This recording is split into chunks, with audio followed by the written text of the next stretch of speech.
So,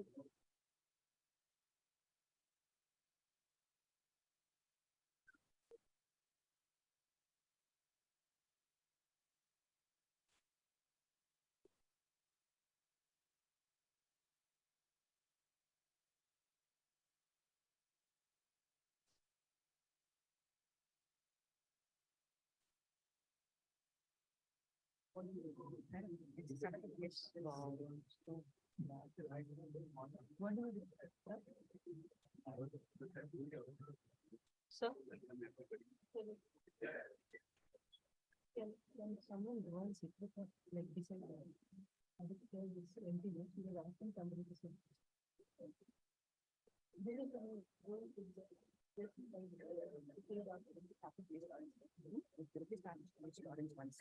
No, I think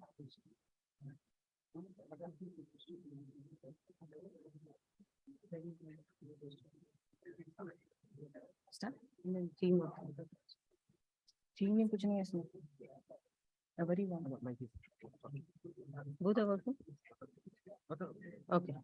You say. I say.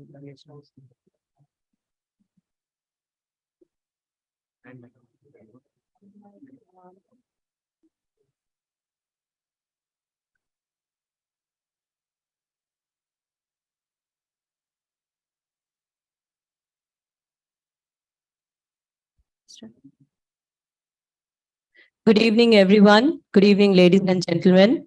Thank you so much for coming to Drishti 2022.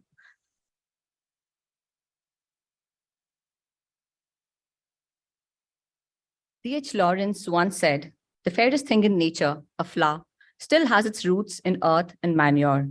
The world of men is dreaming. It has gone mad in its sleep, and a snake is strangling it, but it can't wake up." Our intellectual tradition has always kept an eye on environmental awareness, but somehow the current decade has brought a sustainability shift. In the Oxford Dictionary, sustainability is defined as the avoidance of the depletion of natural resources in order to maintain an ecological balance. However, conceptually, this is a broader idea. In the last couple of decades, we've had a lot of research and groundwork to understand sustainability and incorporate it in our real lives. The depleting natural resources and evident climatic changes have kept the discussion going. The question that would arise is, despite the rich knowledge, where does the challenge lie? Let's look at the Environmental Performance Index of 2022, prepared by the researchers at the Yale and Columbia Universities in the US. The report measures 40 performance indicators across 11 categories to measure the state of sustainability around the world. India was ranked last, 180, with low scores across a range of indicators. Although the government of India is contesting on the accuracy of the report, yet an alternative agenda and understanding can be a journey towards sustainable growth, which has a long way to go. William Charleston, in his published works of the British Journal of Aesthetics, discusses the idea beyond the literal meaning. He talks about the need to go beyond the basic understanding and literal meaning of an idea. Integrating the ideas of sustainability and valuing the need for deeper understanding, we bring to you the theme of Drishti 2022, Sustainability, Business and Beyond.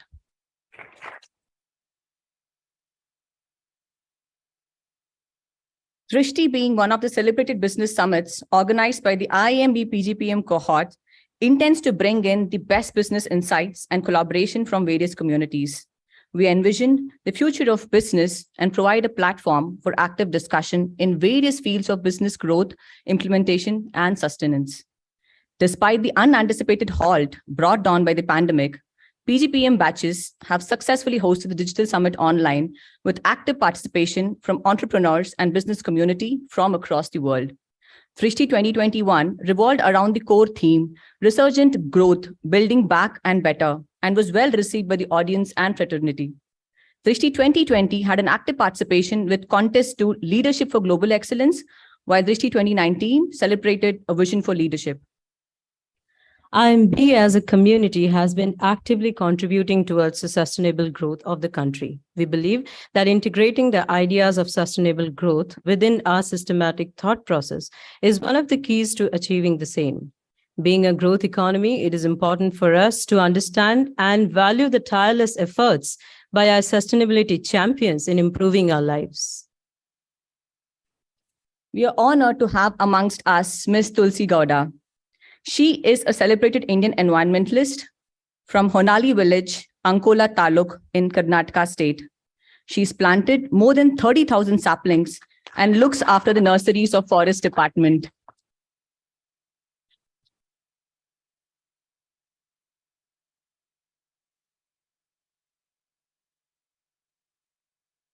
Her work has been honored with Government of India and other organizations.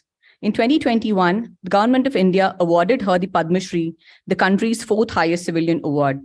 She is known as the Encyclopedia of the Forest for her ability to recognize the mother tree of any species of trees. She is estimated to have planted in the range of 1 lakh trees in Karnataka on her own. She's also championed women's rights within her village.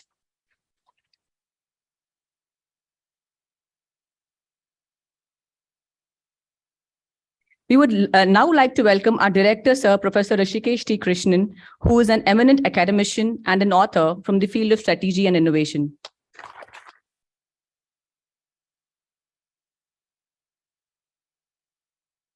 We welcome Professor Allen, who is an author, academician, public health academic, a social epidemiologist, and an applied demographer with significant practice experience and research interests in health policy, health systems, aging and gerontology, social epidemiology, and healthcare management.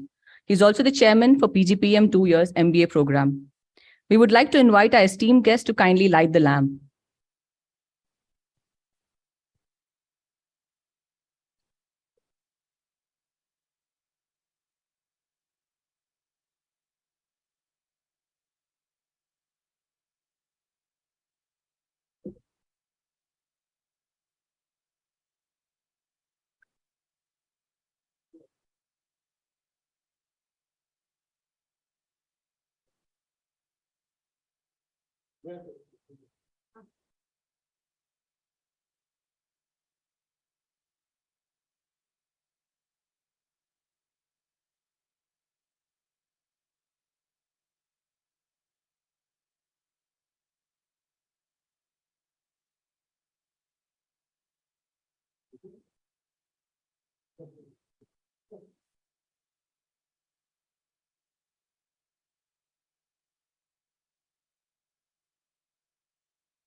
ॐ सहना भवतु सहनौ भुनक्तु सह वीर्यं करवावहै तेजस्विं नावधीतमस्तु मा विद्विषावहै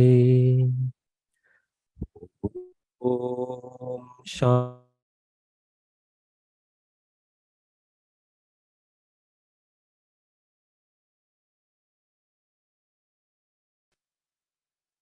I would now like to call upon Director Sir Professor Rishikesh Krishnan and Professor Allen to felicitate Ms. Tulsi Gowda.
Okay, so what will I do now? Professor Rishikesh. Professor Rishikesh. No, you can even talk a little bit. Stand. ಎಲ್ಲರಿಗೂ ನಮಸ್ಕಾರ. ಪರಿಸರ ಸ್ವಸ್ಥಿರತೆ ಹಾಗೂ ಸಂರಕ್ಷಣೆಯ ಪ್ರಾಮುಖ್ಯತೆ ಆಧಾರವಾಗಿ ಹಮ್ಮಿಕೊಂಡಿರುವ ಈ ಕಾರ್ಯಕ್ರಮಕ್ಕೆ ಸುಮಾರು 600 ಕಿಲೋಮೀಟರ್ ದೂರದಿಂದ ಕಾರ್ಯಕ್ರಮಕ್ಕೆ ಆಗಮಿಸಿ ಚಾಲನೆ ನೀಡಿರುವ ವೃಕ್ಷಮಾತೆ, ಲಕ್ಷ ಮರಗಳ ನೆಟ್ಟಿರುವ ತಾಯಿ, ಪದ್ಮಶ್ರೀ ಪುರಸ್ಕೃತೆ ಶ್ರೀಮತಿ ತುಳಸಿಗೌಡರವರಿಗೆ ನಮ್ಮ ಸಂಸ್ಥೆಯ ಪರವಾಗಿ, ನಮ್ಮ ಕಾರ್ಯಕ್ರಮದ ಪರವಾಗಿ, ನಮ್ಮ ಅಧ್ಯಾಪಕ ವೃಂದದ ಪರವಾಗಿ ಹಾಗೂ ಎಲ್ಲಾ ವಿದ್ಯಾರ್ಥಿಗಳ ಪರವಾಗಿ ಹೃತ್ಪೂರ್ವಕ ನಮಸ್ಕಾರಗಳು.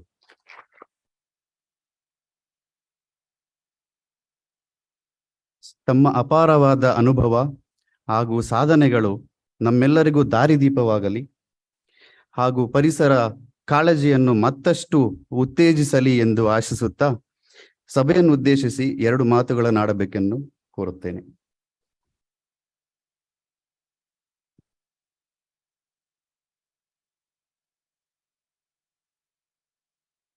ಎಲ್ಲರಿಗೂ ನಮಸ್ಕಾರ. ನಾನು ಗಿಡ ಮಾಡುವಳು. ನಿಮ್ ಗಿಡ ಮಾಡಿದಿ, ನಿಮ್ ಮಾಡುದು ಚಂದಾಗಿದು, ನಂಗೆ ಎಲ್ಲೋ ಕಾಣ್ತಿದ್ವು. ನಾನು ಗಿಡ ಮಾಡಿ, ನಾನು ಒಂದು ಎಲ್ಲ ಚಾಗೋನಿ ಅದು ಇದು ಬೇರೆ ಕಾಡಿನಲ್ಲಿ ನೆಡುದು ನಮ್ ಗಿಡ. ನಿಮ್ ಇಲ್ಲೇ ಕಾಡ್ ಮಾಡ್ದಂಗ್ ಮಾಡಿದ್ವಿ, ಚಂದಾಗಿದೆ ನಿಮ್ದು. What she is saying is she from her childhood itself she is involved in planting trees in nursery. So her life is grown from the nursery. She planted lakhs of trees. She insisting you also can contribute to the society by planting the trees and all. Here also you are the campus is very well planted trees and all. She has seen all these trees. She is very happy with that. Okay, she is telling you to improve this not only in the campus but also in everywhere in the society, so that it could give more oxygen, water and everything to the society. Yeah, thank you.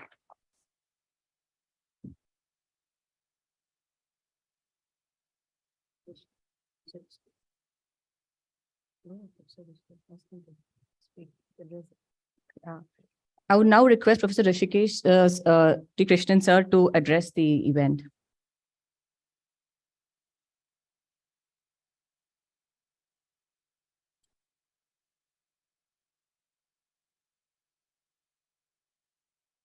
Yeah, good evening to all of you. Tulsigoda Madam, namaste.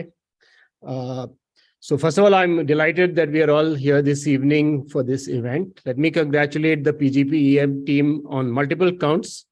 First, for putting in significant effort to organize this event in a theme which I don't think is probably the first theme that comes naturally to the group. So it meant actually going a little outside the zone of technology and strategy and whatever else we normally talk about. So I think that's a good step that the PGP-EM group has taken, and I'd like to congratulate the entire organizing team. The second reason, of course, is the theme itself. I think sustainability is an issue which is right at the top of the agenda of countries and should be on the top of the agenda of companies and, of course, of all of us as well. So there's lots and lots of work to be done in that area. And anything that we can do to put the spotlight on that is most welcome. Last year, we had done a review of our PGP program. And during that, we had spoken to lots of industry leaders. Interestingly, industry leaders identified 3 top themes. 2 of them, data and digital.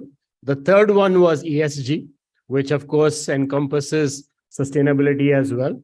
So it's very clear that it's quite on the top of most corporate leaders' agenda. Of course, differs a little bit depending on which industry you speak to. But with regulations changing, with reporting requirements changing, with corporate or company law also changing in terms of the kind of disclosures companies have to make, I think we'll certainly see more attention being given to sustainability issues in the years to come. Speaking about IIMB and our own sustainability efforts, the first thing, I don't know how many of you know that almost all the trees on this campus were actually planted after they became the IIMB campus.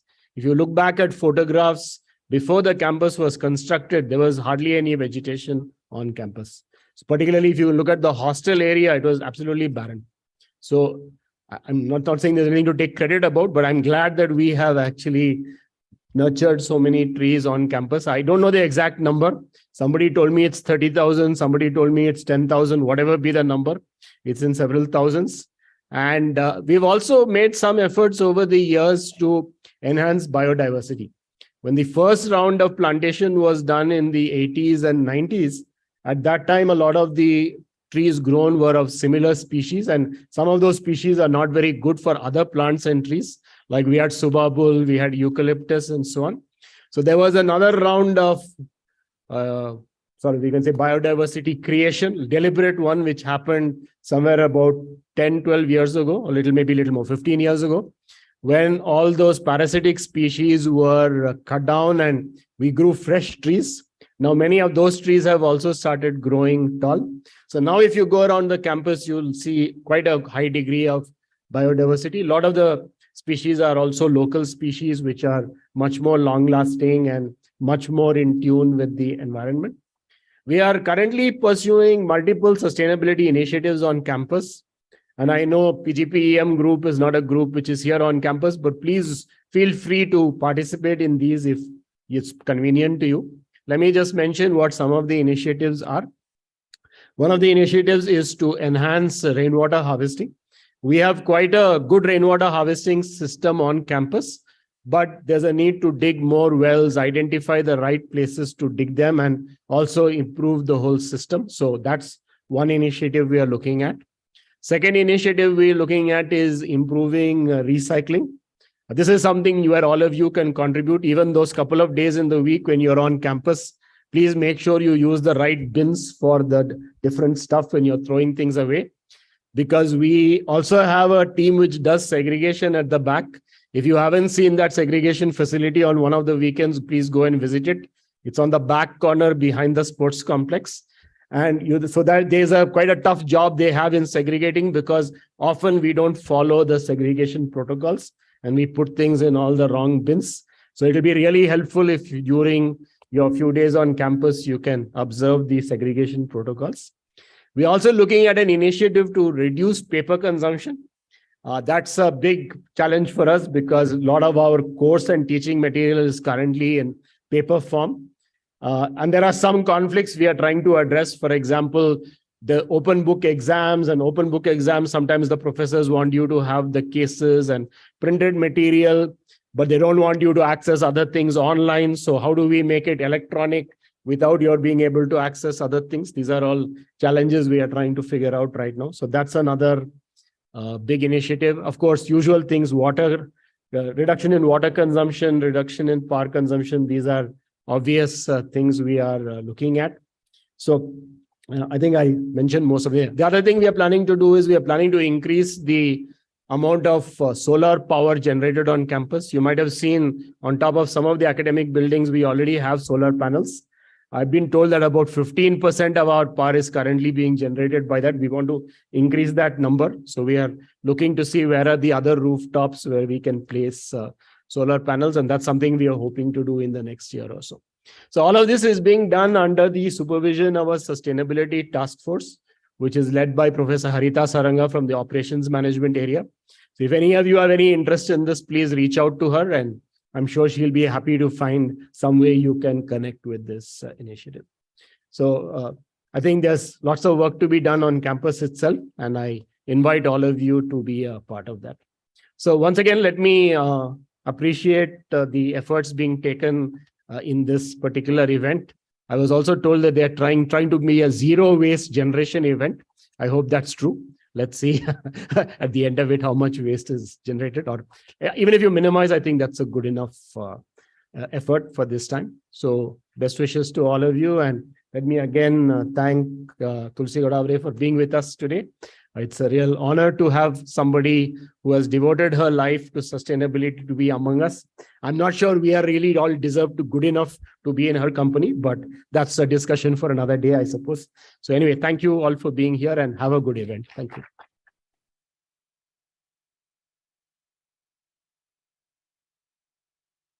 Thanks a lot, Professor, for educating the crowd on the sustainability initiatives being taken by our campus.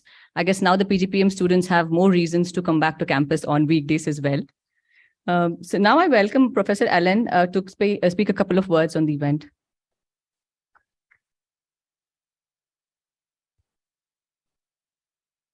Hello, everyone. And I'm quite happy here to sort of look at the dignitaries who have arrived, all of the invitees who've been invited, and Ellarigu Namaskara to start with. And I'd like to sort of also place on record to sort of welcome the chief guest for today, and Ellarigu Suswagata, Nimukuda Suswagata. And I'd like to appreciate her for being a sort of hardworking individual who's actually excelled in her area. Looking at biodiversity, she's known as the walking encyclopedia, and all of her experience and sort of inputs from her are absolutely important for us as we speak.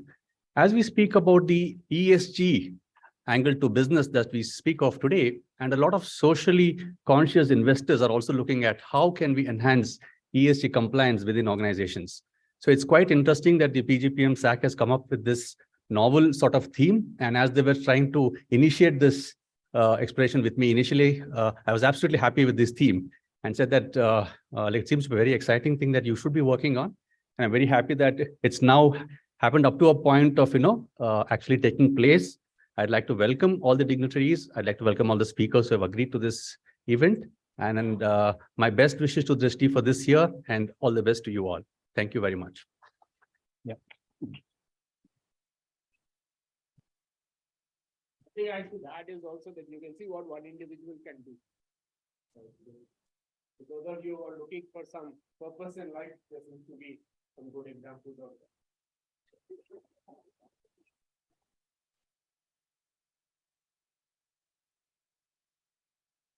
that. Now, one of the most awaited event, that's the award distribution. I now call upon Mr. Aniket to come forward for the award distributions.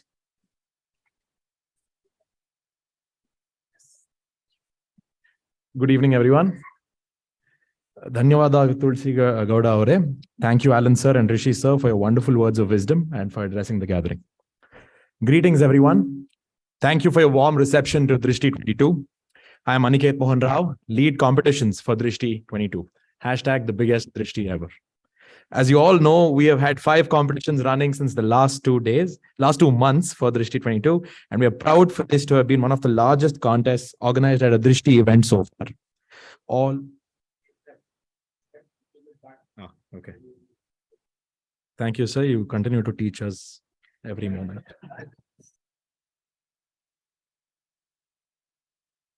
All our 5 competition leads have been working tirelessly on making all the 5 competitions a big success. As a team lead, it makes me super proud to have this dream team. We had over 1,000 people participating across India, across the 5 competitions, and in our minds, genuinely all are winners. We got some wonderful insights from participants and some real sports who have turned up to campus all the way. The 5 competitions we had were FinMoz, run by Nevin Samuel, Marquiz, run by Aarti, Revive, run by Thomas Matthias, Sustainability Ninja, run by Sumitra, Jinosh, and Animesh, and last but not the least, the competition closest to my heart without any bias, BizWiz, run by Hemant Venkatesh. We had wonderful sponsors who have stood by us in thick and thin. We had NSR Cell, the Impact Consulting, and SAP Labs on board for Sustainability Ninja. We have Aether Energy on board for Revive, a supply chain competition. We have Anteshti Funeral Services on board for Marquiz, and we have my company, PAMS Engineering, on board for BizWiz. Now on to business. We will be announcing winners for 3 competitions out of 5 today. First, FinMoz, a financial battlefield, run by our very own finance geek, Nevin from PGPM 21-23, who relentlessly worked on FinMoz from day one to ensure a smooth and successful event. We had over 200 entries from India for this competition, and they were certainly put through the ringer by Nevin. We would like to request Professor Rishi to give away these prizes.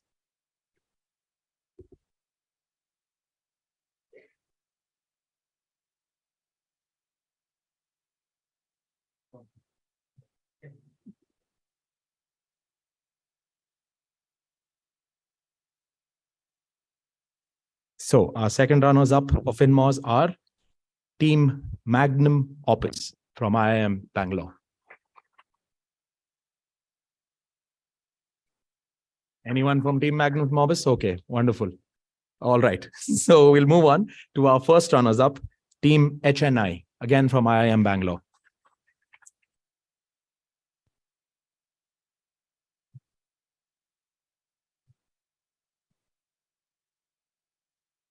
Okay. We can have some more applause, guys. Come on.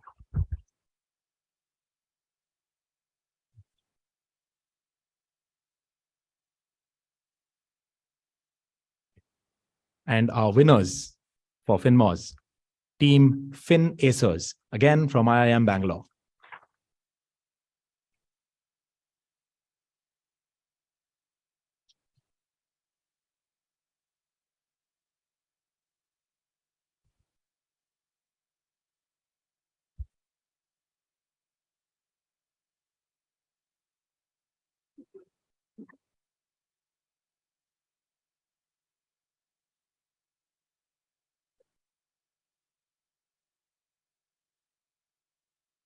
Thank you. Thank you.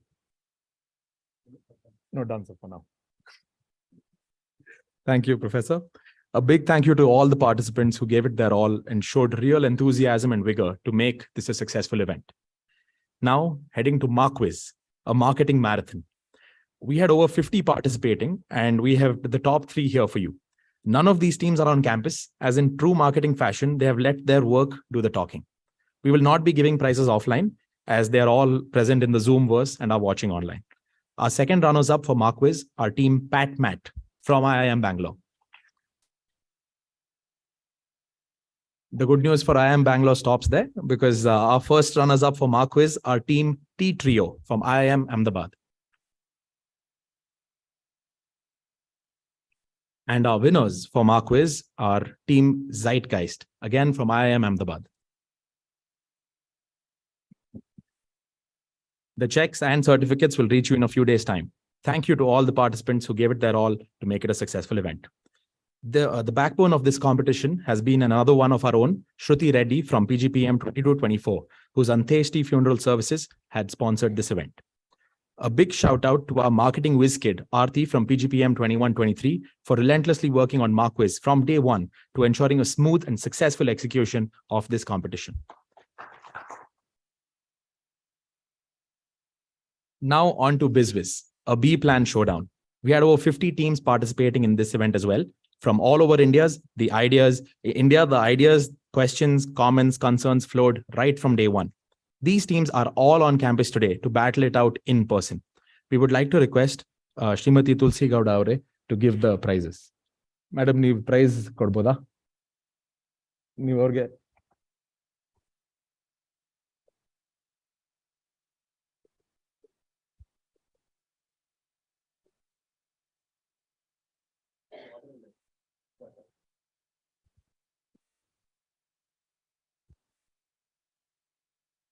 Great. So our second runners up for BizWiz are Team Biz Masterminds from IIM Bangalore and our program PGPEM.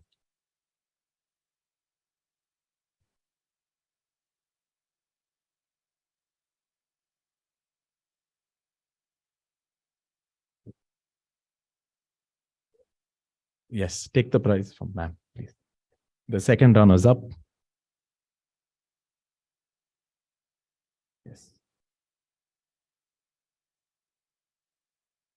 Yes. Yes. Thanks a lot. Thank you. Congratulations. But then the interesting fact here is a lot of organizations who actually looked at compliance as an opportunity did extremely well in the sustainability context.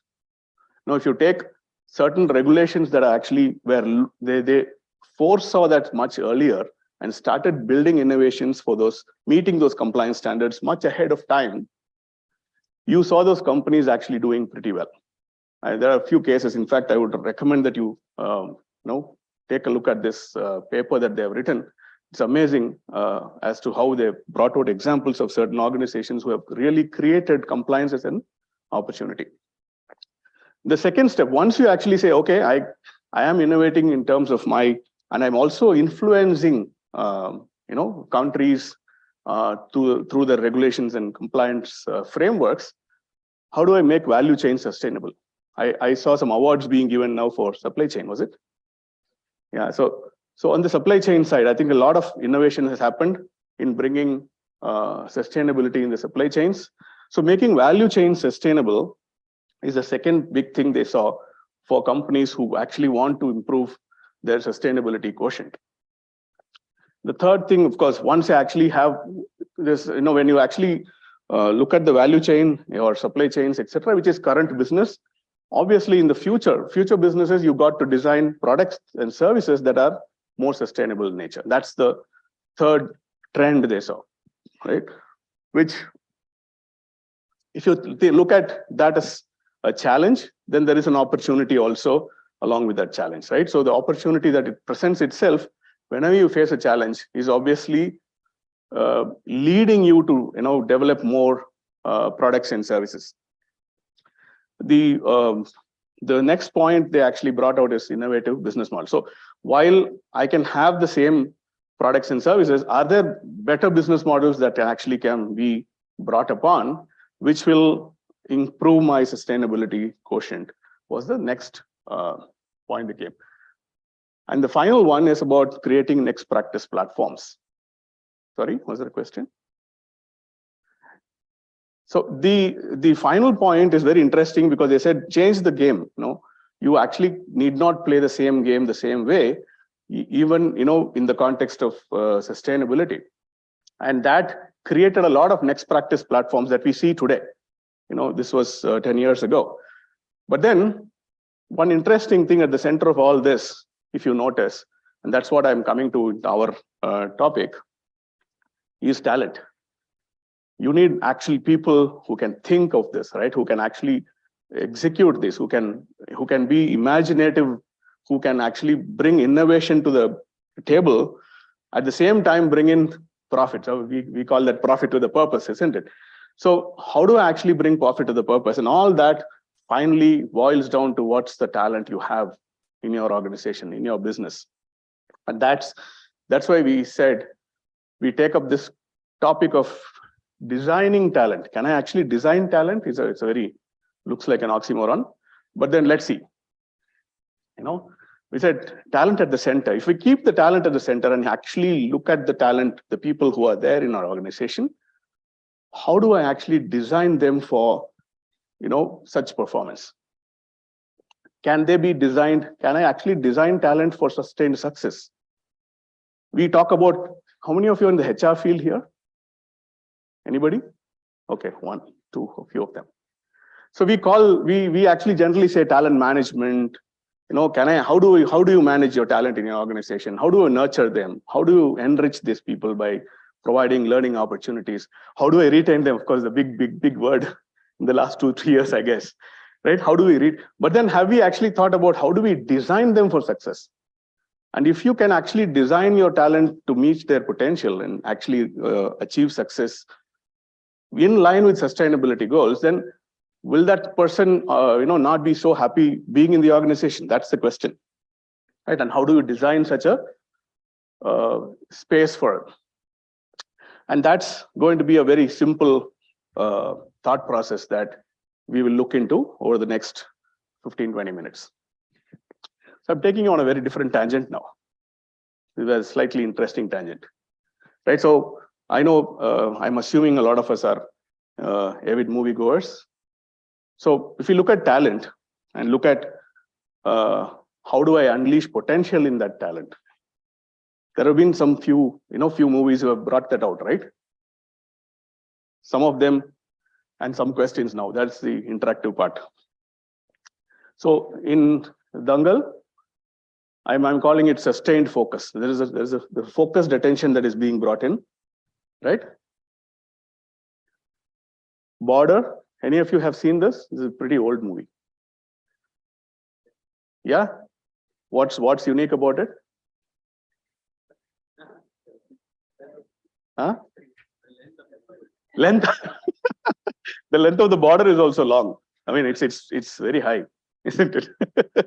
Okay. So that the length of the movie. Okay. So it's sustained participation. Bhag Milka Bhag. Most of you have noticed. Sustained effort, right? This Tare Zameen Par, I think everybody would have, possibly seen. Belief. That's where I think that's one of my favorites, of course. I brought in a very different element. Jodha Akbar. What is it? Yeah? Sorry? Somebody said something. Adaptation. What is it? Okay. So, I have a few observations on these. Let's see if we can get. So, let's start with one. Dangal. What would be I've written sustained focus, but then, of course, we could differ.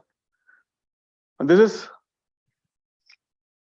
my thought process, right? Instead of complaining about the things around, we decided that we'll actually go ahead and do this, right? So just look at this from a context of an organization too, in terms of how we look at talent and how do we actually look at them coming back to us as managers. Does it make sense? Yeah? Okay. Tare Zameen Par. Everyone has potential, right? Yes? So how do we understand and nurture this potential? How do we actually identify this? How do we discover this potential? And how do we then actually ensure that this potential translates into something that is, that is in the direction that we want that to be in? As I'm assuming most of you are working managers. Yeah, all of you? Okay. So how do we actually do this? Where is this potential versus performance balance come? Is performance important, or looking at the potential of a person important, of talent? What is important? Huh? Is it? So how long should I keep measuring your own performance? 3 months. Oh my God, this is a very hard taskmaster. Okay, very, very interesting. So let's look at how do we measure potential? How do we actually look at that? We'll come to it. But I'm saying measuring performance has been pretty easy, right? We look at what's happened in the past. How do you measure potential? So, engineers here, it's not the measuring potential in our electrical labs. Bhag Milka Bhag, I think mental health and physical well-being. I think that's the two things, right? The two concepts that actually have to be nurtured in ensuring that the talent, the potential of that talent actually is realized, isn't it? That's a good indicator for us. Jodha, I took a different track here. It's about the leadership actually ensuring that he has feedback from on the ground, right? Isn't it? So leadership by actively being involved with talent, with people, you see him going around, getting feedback from the people. I think that's area. So I just brought in as a different pivot to look at to actually kind of drive home the fact that every person in the organization has potential, right? Let's look at it in a slightly different context, in our business context. There have been cases in businesses where, I forgot this border. Somebody said it's a long movie.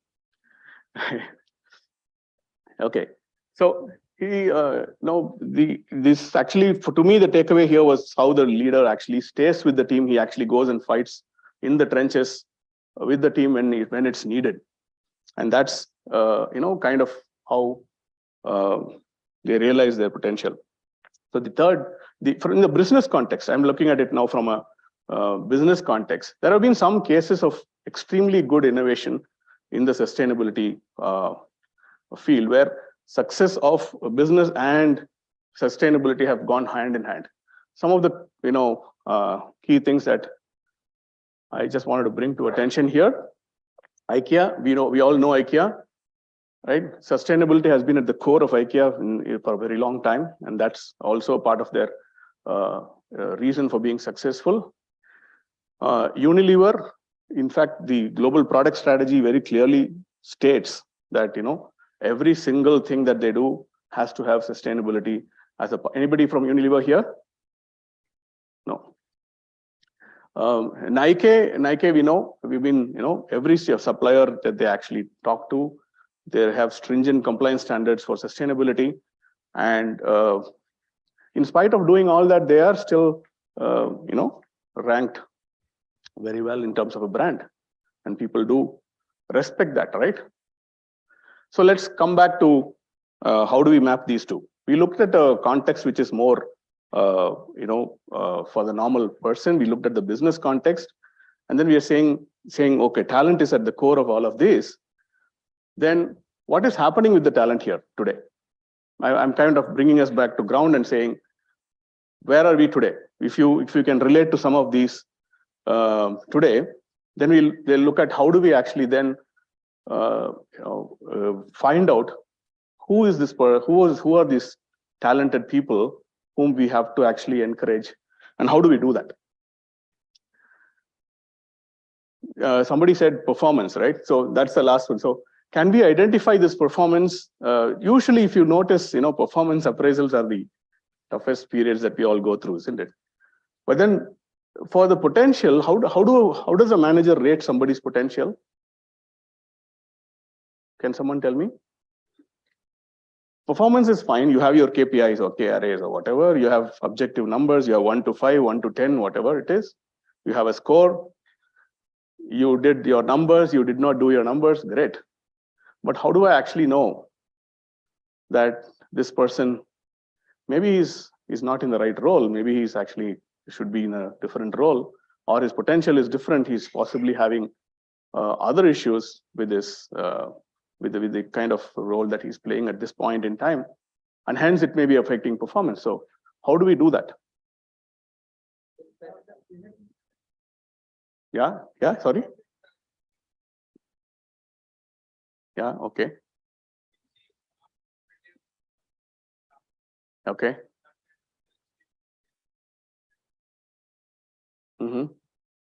Okay. Behaviors, okay.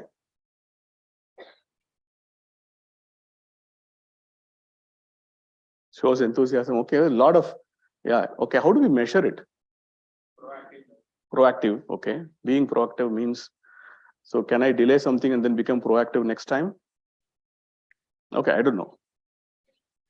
Well, what is it? It's a sustained performance. Sustained performance, how does it show potential?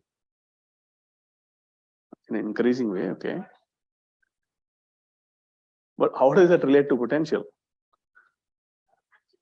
Did anyone participate in the workshop this morning that we had done?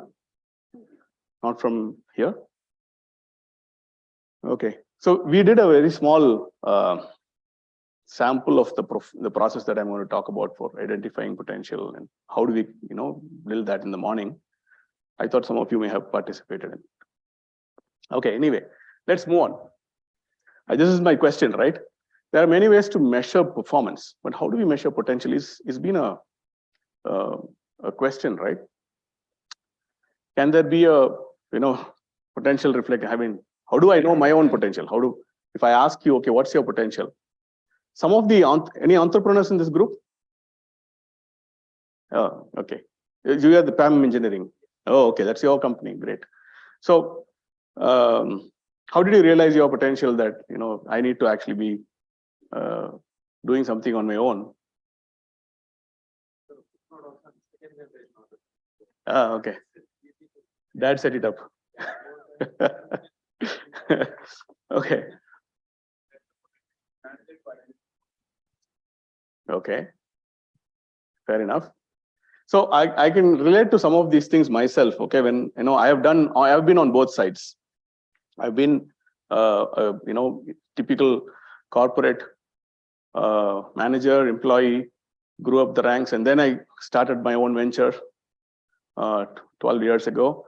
When I said, I'm not realizing my potential, I'm hitting the ceiling here, and the board is actually not even listening to me, for example. So, when that happens and you think there is an urge to act, that you can do something better than what you're doing, in your current situation, it does not mean that the organization should be blind to that. Today, actually, we call them entrepreneurs, right? So there are possibilities that you can actually nurture this talent to bring out the potential of them inside your own organization for both the benefit of both. So I'm actually going to very quickly dwell into the growth mindset. If anybody has read this book by Carl Dweck, some of you may have. Okay, so I'm trying to tie in this whole growth mindset that is there in a person, and how do you identify that, and linking that back to potential, and hence how do I link that talent? If I discover the potential in that talent, how do I then link that back to business strategy, right? And that is the only way you can actually have a sustainable business. So let's quickly go to saying, why do we need to discover this at all? Why do we need to discover the potential that is available in the talent in your business? Why should we do that? So to my mind, there are these 6 points that come. I mean, I'm opening the thing for any opinions, any thoughts. Do you think these are okay? I don't want to repeat what's there. Yeah?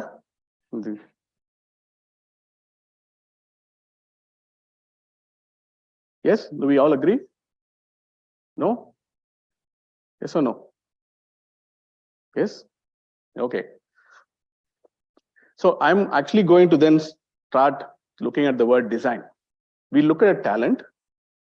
We said the topic is designing talent, right? So we're looking at what is design. So I'm assuming most of you would have heard the word design thinking. In our group, in Adrenaline and Intellect, we actually have a school of design thinking, which promotes design thinking concepts internally and of course externally too. And we use this as a part of our day-to-day, strategic decision-making processes. And that's actually proved so beneficial to us as we actually have built a sustainable business now over the long term. We ourselves are 20 years now in the business. Intellect has been there for 25 years now plus, right? So very simple. I'm actually going to only take 3 concepts out of this. There are many concepts in design thinking that you would be aware of, possibly empathy and many other things. But I'm taking only 3 here, which relate to what we will talk about today. What we call as less is more, which means, can I actually keep things simple, right? Necessary and sufficient conditions. Any coders here? You'll talk about necessary and sufficient conditions, right? Please. So you look at only what is necessary and sufficient. So that is an important part of this. I'm talking about the principles of design thinking. We'll tie the 2 together very quickly, right?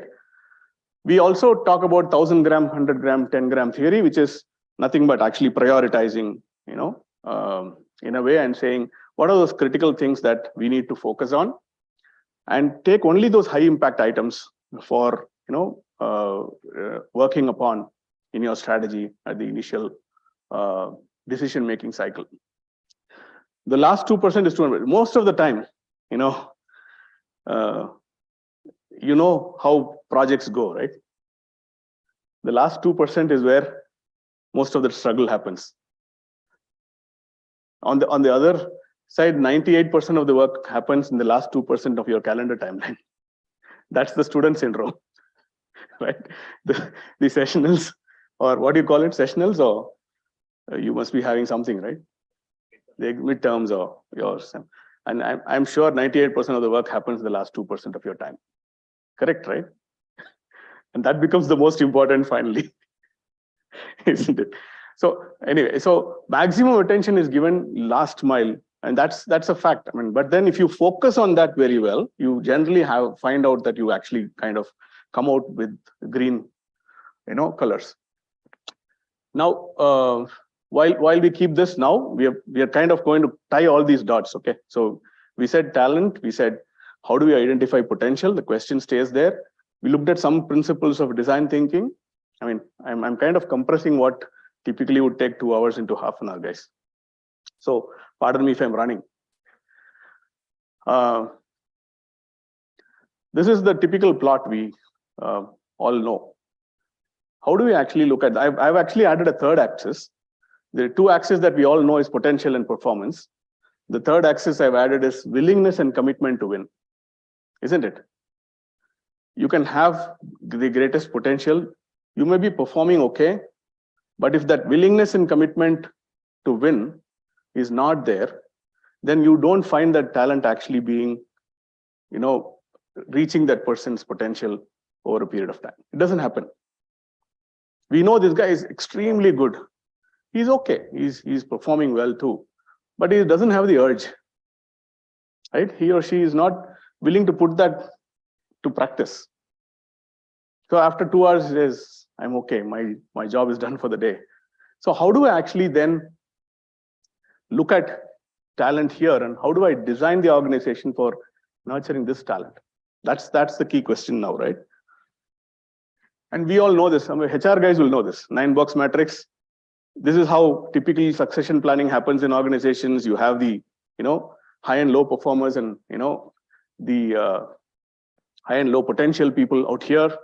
And then you look at the dark green here, the growth employee, high impact performer, future leader. And you typically map people out here. And that's how succession planning happens in large organizations. For those of you who may be new, this is a typical concept that's been there for a long time. But then how do we, so the 3 here, the dark green, is what we are going to look at and say, how do we actually get there? How do we get people to, obviously, I'm not going to go too much into this.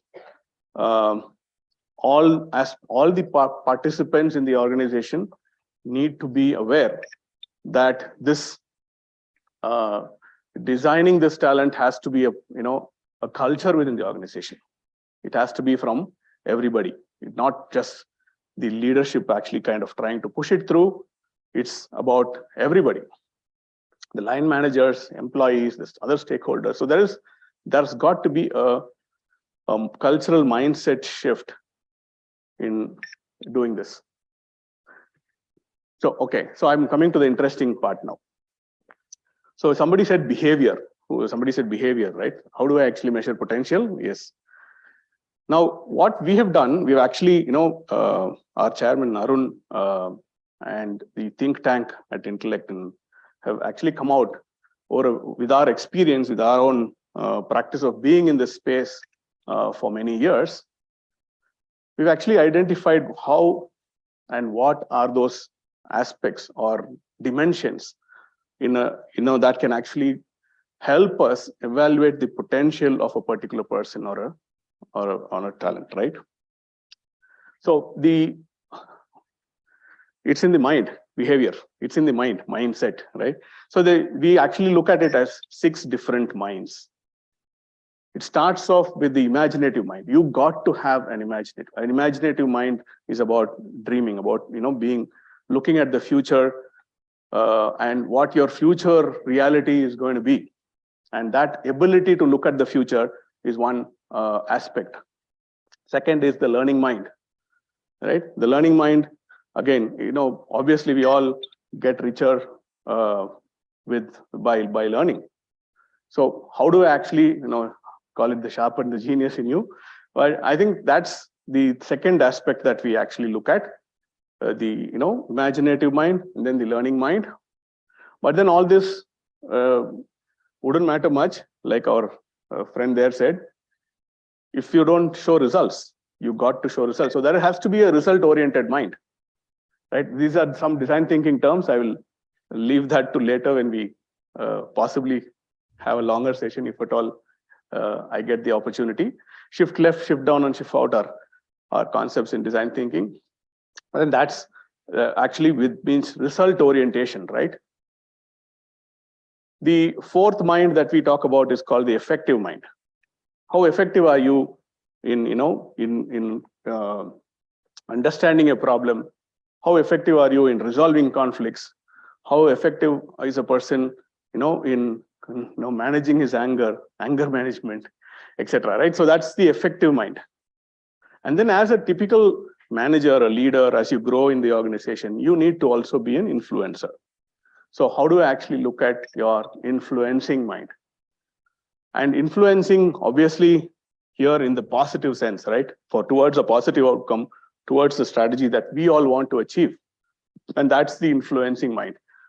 And in fact, just to share with you, we had the 5 minds initially, and then there's something that came up over a period of time, and that's we added the giving mind.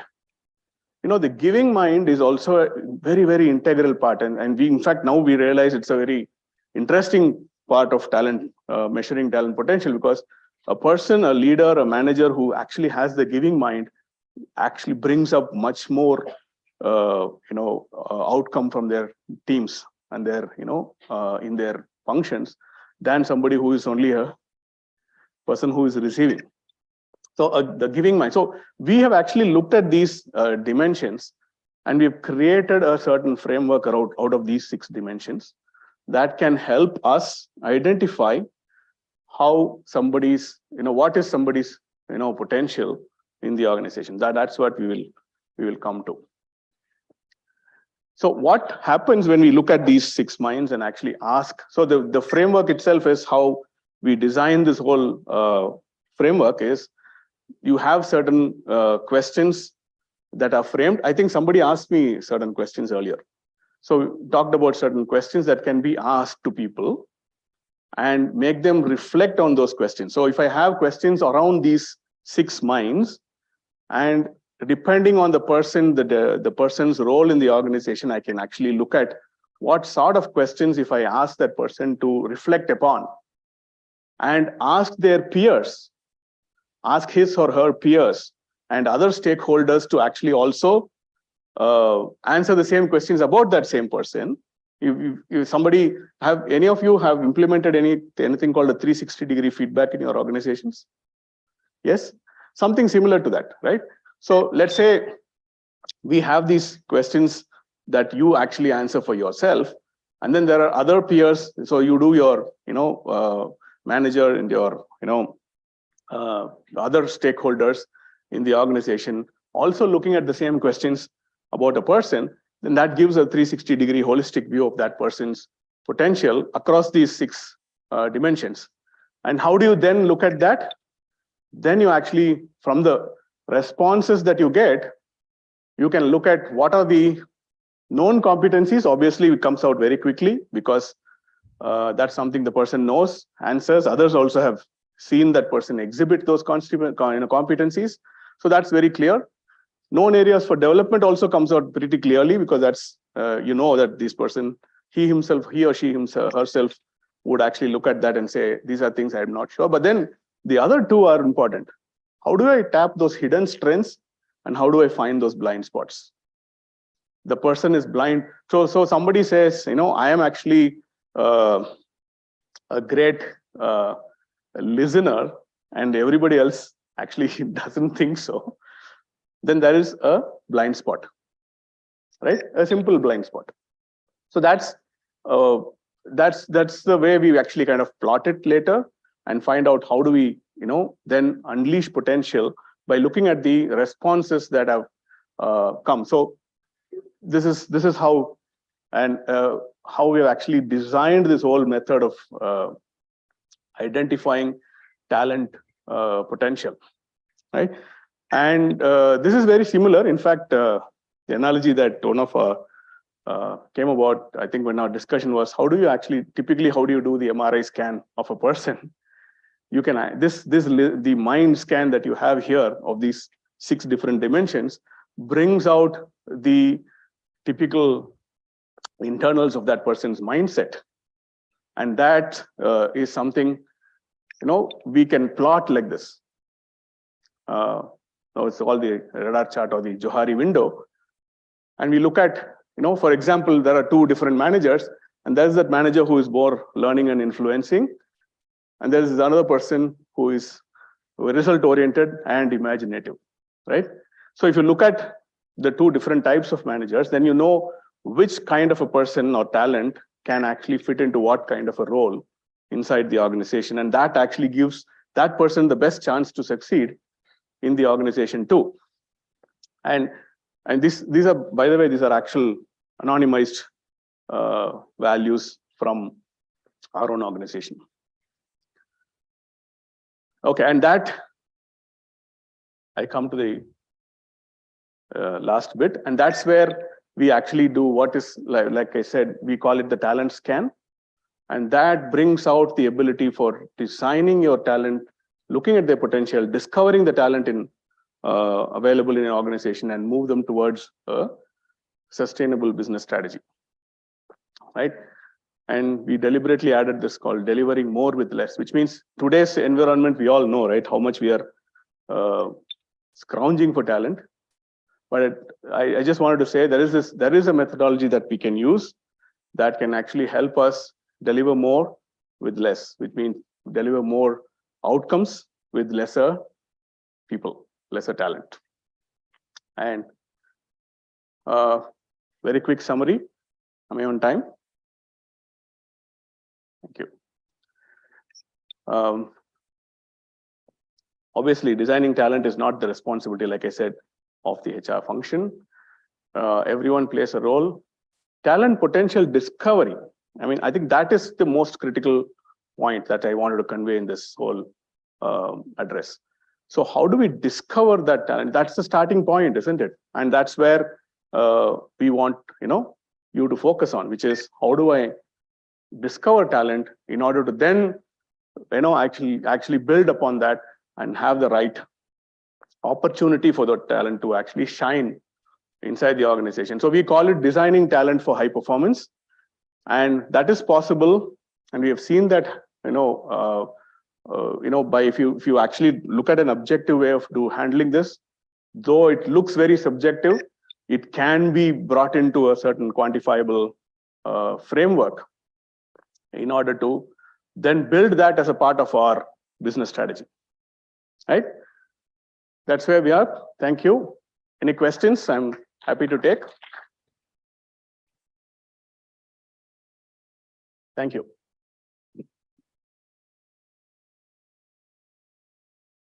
Yes. Yes.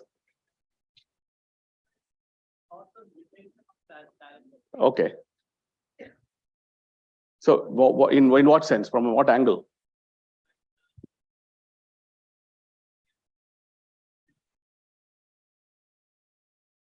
Issue.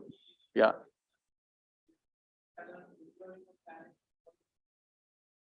Which is very crucial, but once the talent grooms, Yes. then industry also finds that high potential performance talents they're not able to retain. Yes. So in this generation, I mean, most of the time we are talking that generation change has caused this retention of talents, a new questions to the industry. Now with this change in generation and their mindset, how do you view the retention of talent, that what industry need to be done? Yes. Because this is mostly asked, but a very Tough one to answer. confirming answer is not coming out. I know. So I think there is no uniform answer, Yeah. but then it depends on our business context. That is number one. But then let's look at it from two different angles. Now, when we say retention of talent, it also means, again, that's why this whole concept itself that we brought about, which is, are we giving enough headroom for that talent to grow to his or her potential? And that could be one of the primary reasons why the talent is leaving out, right? Now, in order to create that headroom in the organization, you need to understand what that person's potential is. I mean, most of the time we lose talent because we don't know what that person's potential could be. So I have seen examples where you can take, I have my own personal example. And I started off as a manufacturing engineer, actually. But then there was some kind of initiative of spotting talent that happened, that somebody said, this guy actually, they did some initial psychometry and stuff, and then said, hey, this guy has some potential towards being in sales. I didn't know. I didn't even think that I can do that. I could do that. But then I became a very successful sales guy, even without my knowledge, after they moved me. Right? Now, I think identifying that potential of that person may not be only in the person's hands, it is also in the organization's hands. And identifying that could be a key to retaining talent. That is one angle. The other angle is what we are trying to say. Can you actually design it in such a way that you can do more with less? Okay, now, most of the time, I think it's a fact, we will all agree, we are over recruited, right? We are over recruited. In enterprises, you are 10-20% more than what is needed, really speaking, because we always buffer for, attrition. We buffer for, growth. And that is also a case for not being able to retain talent. Because again, what happens is when a person looks at the person's potential and then says, why am I actually doing so, why are there so many people doing the same thing? There is this redundancy factor that drives people out. So how do we arrive at this balance is a constant exercise, but I think it can be done in our reading now by understanding and addressing each person's potential and seeing how their current performance can be nurtured to meet their potential. If that happens, I think the retention is automatic. Thanks. Yes. Here, I think on your right. Sir, over here. Over here. Okay. Okay. So I'm Chinmay. I'm a second year PGPM student. So thank you for this very interesting presentation. My question is regarding the talent potential dimensions that we saw, the growth mind and the delivering mind.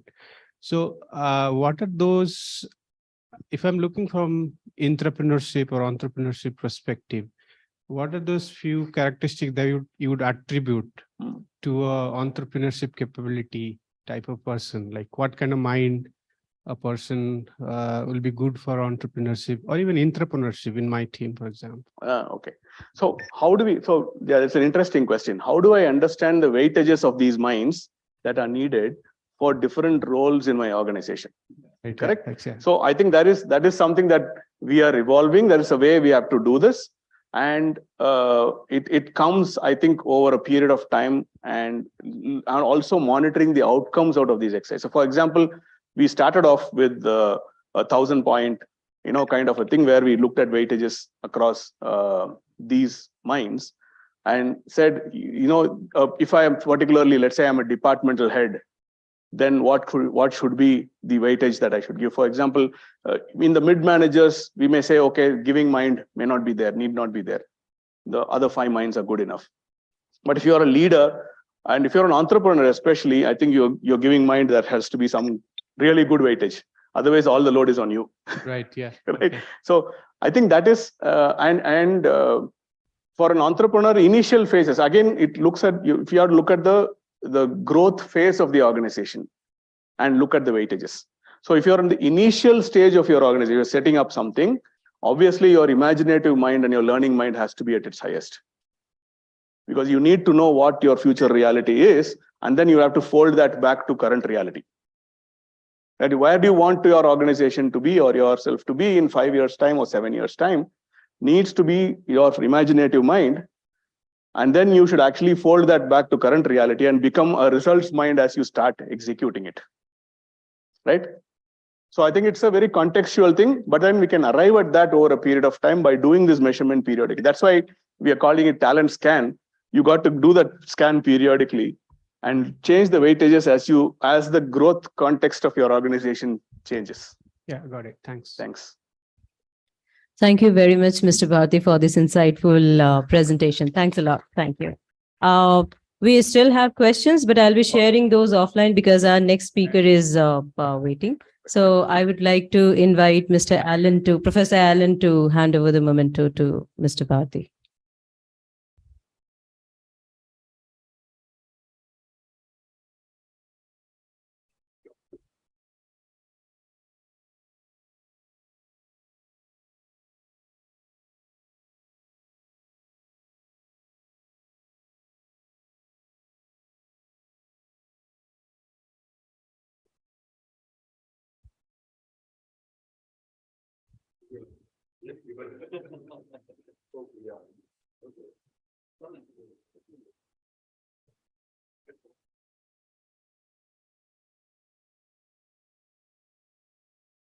Thank you very much. I would like to invite Shruti to introduce our next speaker. Thank you.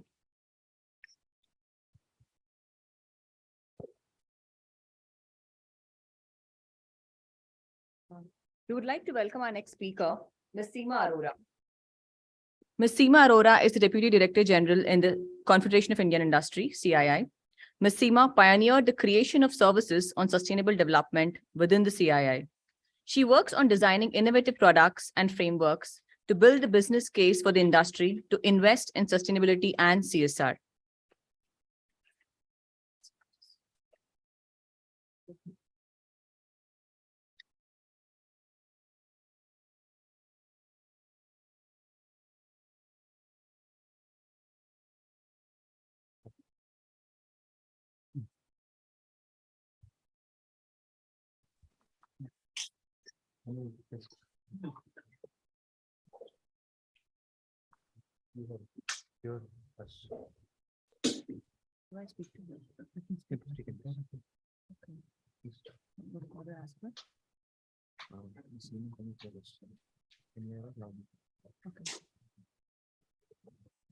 Ms. Seema, can you hear us? Yes, good evening. I can hear you. Can you hear me? Yes, ma'am. Great.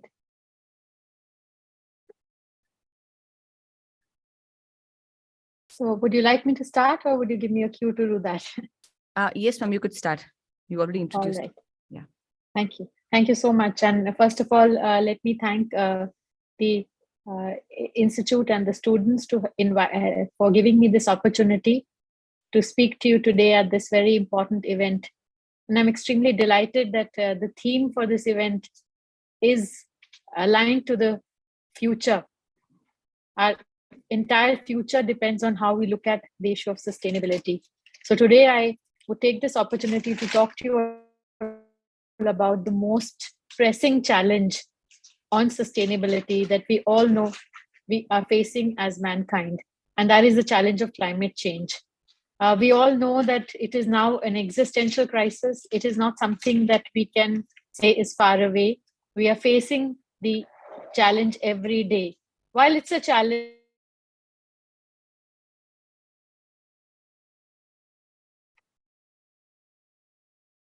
suggestions how we could actually convert these challenges into opportunities.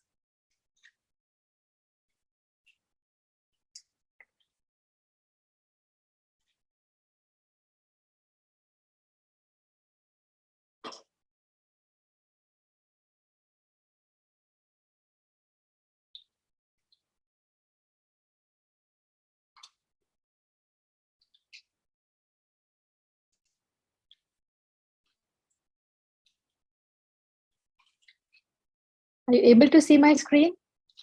Yes, ma'am. And the presentation is visible, I'm assuming. So, okay. Yes. So this is 2022. I don't think we need more words to describe. The pictures are actually horrifying, as you can see. There is heat waves, forest fires, supply chain disruptions that industry is facing. I think in Bangalore, we have seen in the last couple of months what that means. Infrastructure loss, damage to factories. And what's very scary is that this can probably be 75 times worse in 2050. So if you just look at these pictures and imagine 30 years, less than 30 years down the line, the frequency, the severity of all this can be actually 75 times higher. And this is because we already have created the problem. This is the legacy emissions we are talking about that we have as mankind put out, and we will have to continue to suffer. If you want to reduce the suffering, we need to stop the mindless emissions that we are putting into the atmosphere as of today. So today I'll just like to cover the climate changes here, India's vulnerability to climate risks, What are our risks, impacts, and solutions, and some call to action in terms of what are the strategies. And I'll go through this a little quickly. I want to leave some time for questions as well. So World Economic Forum does a global risk report every year. And over the past few years, we have seen that environmental and especially climate issues have actually topped it all. If you look at the 2022 report, the green ones are the ones related to environment. And out of the top 10, 5 are related to environment. And the top 3, climate change, that is climate action failure resulting in greater climate change vulnerability, extreme weather, and biodiversity loss are the ones which are coming out as the top risks. And this risk report is done by talking to leading businesses across the world by the World Economic Forum. And if we just come back home a little bit and see, as India ranks 7th in the world in terms of vulnerability to climate extremes and is often called the flood capital of the world. Bangalore is getting that dubious distinction, I know, that it can be called now the flood capital of India, the flood city at least, unfortunately.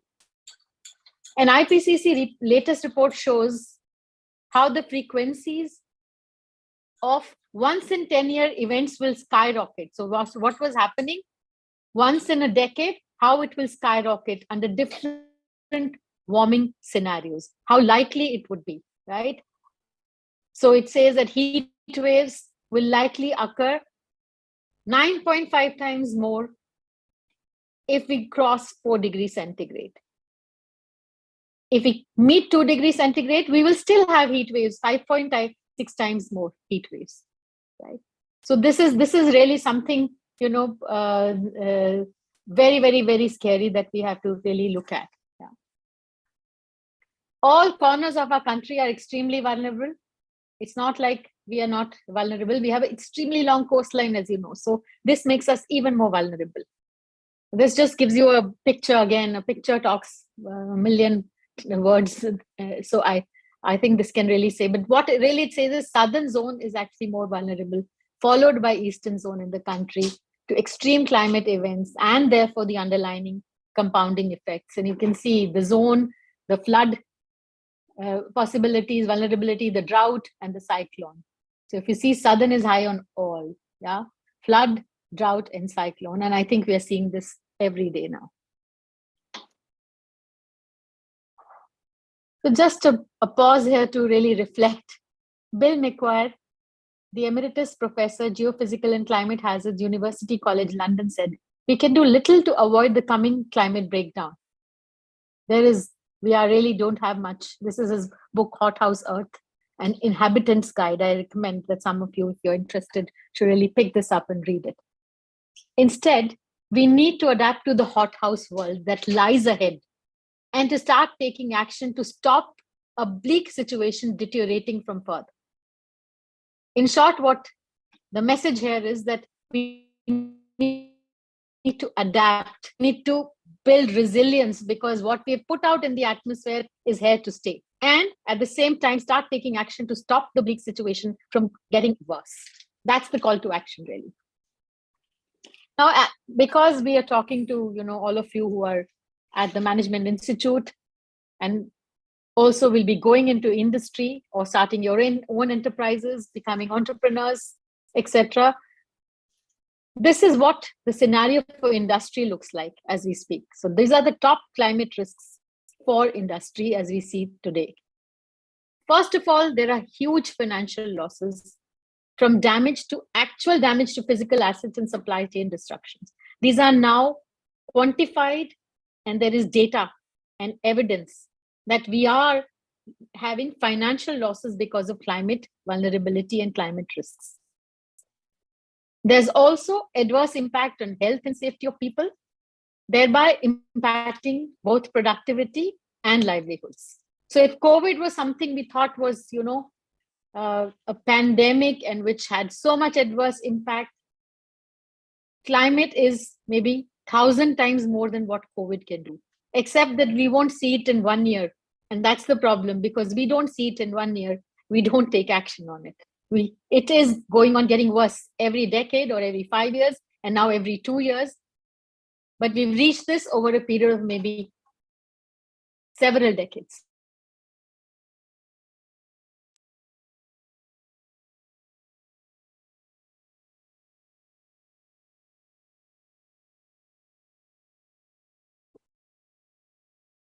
Because of geopolitical reasons, but when it happens due to climate risk, the impact is going to be exactly the same, even worse actually. The impact on natural and capital and biodiversity is very high. And when I say natural capital, it's the bedrock of everything, right? All the services that we use, whether it's air, water, every resource comes from the ecosystem. This is the fundamental thing. And we pay little attention to that because we actually just take it for granted. And now it is impacting the availability of these natural resources. Going forward, though, what we are noticing, and it's going to happen, is capital flows will be directed towards more climate resilient and climate forward industries. So industries who can actually manage these risks and convert them into opportunities. Very quickly, financial losses. I'll just pick up a few of these pointers. In 2011, floods in Thailand disrupted supply chains of 14,500 companies. We are seeing rising asset property insurance premium. Also, extreme weather events are predicted to disrupt supply of rare earths and semiconductors. We know what happened when we had supply chain disruptions. Auto industries faced so much problem because of semiconductors and all this not coming in time due to China lockdown due to COVID. So this is, again, something that's going to happen as we go forward, and it's actually happening. What we need to do really is, therefore, to identify hotspots across our operations as industry, across our value chains. We also need to build a lot of public-private collaborations. Most importantly, we need to design and build climate-resilient infrastructure. One example is a sponge city in China. Very interestingly, instead of constructing flood-resistant infrastructure, China has constructed a flood retention lake that becomes an open green space for public for use on dry days and operates as a flood retention site during wet season. This is what adaptation and building climate resilience infrastructure really means. The adverse impact on health, I think many of us know this. In fact, there's likelihood that the fierce heat waves will go up 30 times more. And in most states, during March to May, there were 280 heat wave days across 16 states. This was the most in one decade. This will result in rise in labor costs, rise in pandemic and vector-borne diseases. Because we know as temperature changes, you can actually have many more diseases coming in. Again, a lot has to be done, and there are actions and solutions that we all can take. There are exemplary practices, and I have listed a few here. Tata Steel's facilities in Orissa. Orissa has very extreme temperatures. They experience extremely high temperatures during summer, exceeding 45 degrees. And they have provided infrastructure, which is like an air-conditioned environment, and relaxation shelters for their labor so that they can cope with the heat. Dutch horticulture relies heavily on greenhouses. They've moved farming indoors. This is how Netherlands has actually become second largest food exporter by value after USA. USA has 270 times its land mass. So if we have to really build such infrastructure to adapt to climate change, this is how our policies should guide it. This is how our investments should go. The future would really depend on that. The biggest issue is food and agri value chains. I had mentioned this. And output losses due to climate change in 2022, this year itself by FAO. 70% winter wheat area in US affected, soybean in Argentina, Brazil, Paraguay affected, sugar in Brazil, and in closer to home in India, 3% drop in wheat output in India happened. And this year, because of the late rains, once again, of course, a lot of losses happened. The window for the sowing of the wheat crop is so short that there is danger that the farmers will not be able to sow it before the winter comes. And then again, there will be drop in the output. Most importantly, India is deeply dependent on rain-fed agriculture. And we are seeing what's happening to the rainfall patterns. And that is very, very, risky for our agriculture and food and agri-value chain. So therefore, it is important to do crop and region-specific climate risk assessments for the country. And a national level agri-stack data model needs to be created, which can be used across the nation actually. A lot of work has to be done with the farmers. In fact, I am just traveling in Punjab right now because CII works a lot with the farmers. In 300 villages, we are working with farmers on the issue of crop residue burning. As you know, this is the season of air pollution, and part of it comes from the burning of the stubble. And we have been able to work with farmers in 300 villages in 12 districts, showing them how they can adopt better practices.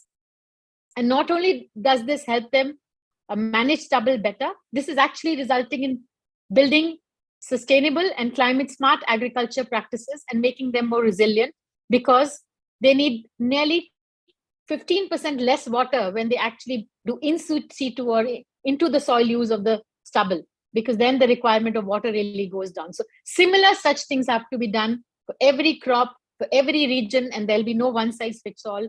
We'll have to go to every geography and see how do we do this. Of course, R&D is very important here because climate resilient varieties have to be done. ITC has done a lot in this. There's a large scale program that they run on climate smart agriculture, which focuses on smart seeds, nutrient smart, water smart, weather smart, knowledge smart agriculture. And it's really proven that how farmers' resilience can be built. And they have really, taken it to a level where this is actually being scaled up. So finally, the impact on natural capital and biodiversity, that's really something that we have to worry about. The melting of the Himalayan glaciers has doubled since 2000, increasing the risk of glacial floods and impacting the rivers that are fed by glaciers. In fact, half of the world's annual economic output is at the risk of depletion is at risk from the depletion of natural resources, like loss of the pollinator species. So if we lose the pollinators, we lose half of the world's annual economic output. And there is data that points now to the fact that we are very, very rapidly losing many such species. So we again need to look at large-scale partnerships for biodiversity restoration, conservation, integrated watershed projects. Case in point, Tata Chemicals at the Mithapur plant has a mangrove plantation for strengthening coastal ecosystems and building bio-resilience against flooding. ITC, for example, does again climate risk assessments for key crops and has a huge contribution to biodiversity conservation. Water is going to be the biggest problem that we are going to face. While we talk of climate and we look at, air pollution, water is something that is really going to be very difficult to get. I don't know if any one of you have read the book by Sandra Postel called Last Oasis, where she predicted almost 3 decades ago that there'll be water wars instead of oil wars. And actually those happen, as we know nowadays, between states and between countries. And that is also what is going to lead to water rationing. So all of us have to be very mindful how we will work with less and less water and recycling. All of what this is resulting in, and that is what I had mentioned, that access to capital is actually getting conditional to how companies are managing climate risks and converting them into opportunities. And there are various, ways in which that is happening. I think there's within the ESG focus, E has really a lot of focus. Right now, it is more on mitigation as compared to adaptation. There's rising global pressure, investor pressure on integrating climate risks into financial disclosure. You may have heard of the Task Force on Climate Disclosures, TCFD, which has really, given this, requirement through the global investors for companies to disclose action on climate as a part of the financial disclosures. Similarly, banks are asking for disclosures. Closer home, SEBI has asked companies to do business responsibility, sustainability reporting. The top 1,000 companies are required. Climate risks is a very big part of it. Of course, what is required is a very important thing that we need to do is that we have to have an India-specific taxonomy. What do we actually define as green? Because if we have to have funds flowing towards green and sustainable investments, what is it that we consider as green? And that work is in progress. It's very important to do that. Now, in order to take care of all this, our main arsenal is still decarbonizing. And we actually need to decarbonize, of course, all systems, but more importantly, the energy system. First and foremost, as we need, only if we decarbonize the energy system can we say all of our investments in electric vehicles, for example, make sense, right? Because if we keep using coal-based and carbon-intensive power for running an EV, then you only looked at tailpipe. You've actually not looked at the life cycle. Similarly, India, of course, is doing a lot to scale up renewable energy. Much more needs to be done. Buildings are a key part of carbon emissions. So we really need to continue to build more green infrastructure. Energy efficiency is a great story in India, but more needs to be done. Agriculture, not enough done. Regenerative agriculture, not enough done on circularity. Much more needs to be done. This take, make, and then waste, a kind of a linear model, has to really change. In fact, our entire economic model has to move from linear to circular. Instead of the tax structures that we have today, we have to really reward closing the loop, designing for circularity. The entire GST regime has to change so that we start doing that, right? And of course, finally, if we have to reach net zero, there's no escape from carbon capture. We will have to use technologies like carbon capture. Without that, we won't be able to reach net zero. I already talked about water security. So there's lots to do, but there are also opportunities. And I think if we are able to do things well, we will create more and more opportunities. So while we look at all these potential areas of managing the climate, vulnerability and risks, there are industries who are coming up with solutions. For example, green power, including hydrogen, sustainable fuels, biodiesel, bio-CNG, green buildings, carbon markets. So all of this is going to be an opportunity. So it's really how industries are going to be able to look at their portfolios, look at their value chains and say, we decarbonize because we can see that if we don't do it, we have a huge risk. And also we have a huge opportunity if we are a leader, because we will not get disrupted. That is what has to be really done. And there's, of course, a call to action to everybody as organizations, as industry collectives, and along with policymakers, so much to do. And I just want to, really talk about the middle part because I come from CII. I think this problem cannot be solved individually. Of course, individual enterprise level has to be done, but at a large scale level, unless sectors of industries work together in lockstep and collaborate to bring solutions, we are not going to be able to really make the transition to a low carbon economy. For example, if we have green steel and we produce green steel, for that, of course, we need clean power first. But if we make green steel and there's no demand for green steel, automobile industry has to be ready to buy that green steel. They have to change as well. So all the sectors of the economy have to really work lock in step. And they have to say, okay, we are taking a decision that we will be making this transition. Of course, on adaptation, we need to take large-scale projects with public-private partnership for vulnerable clusters and also for biodiversity conservation. And we need to have more expertise, more research, more innovation, and create more startup enterprises and entrepreneurs who will give us the solutions. I think there's a huge scope here for entrepreneurs and startups because we are facing this challenge. And I believe that every challenge points us to many solutions and an opportunity. There's a huge opportunity to actually provide solutions and make sure that we start, putting less into the atmosphere in terms of our emissions, and also very important we also start to make sure that we can build resilience. Because while, this seems to be a crisis for the earth, but actually it's a crisis for us. The earth will survive. We will not survive if we don't take care of the earth. And that is the challenge that we have. Thank you very much. And I'm happy to take any kind of, questions that you may have now.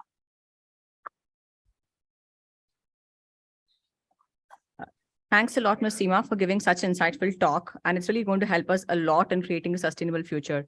And as you rightly said, that there is no planet B. And I must say that the data has been quite alarming. It has really awoken my crowd who's been like almost a bit dozing off by the by the time of evening. So with this, I open up for the questions. Yeah, please go ahead.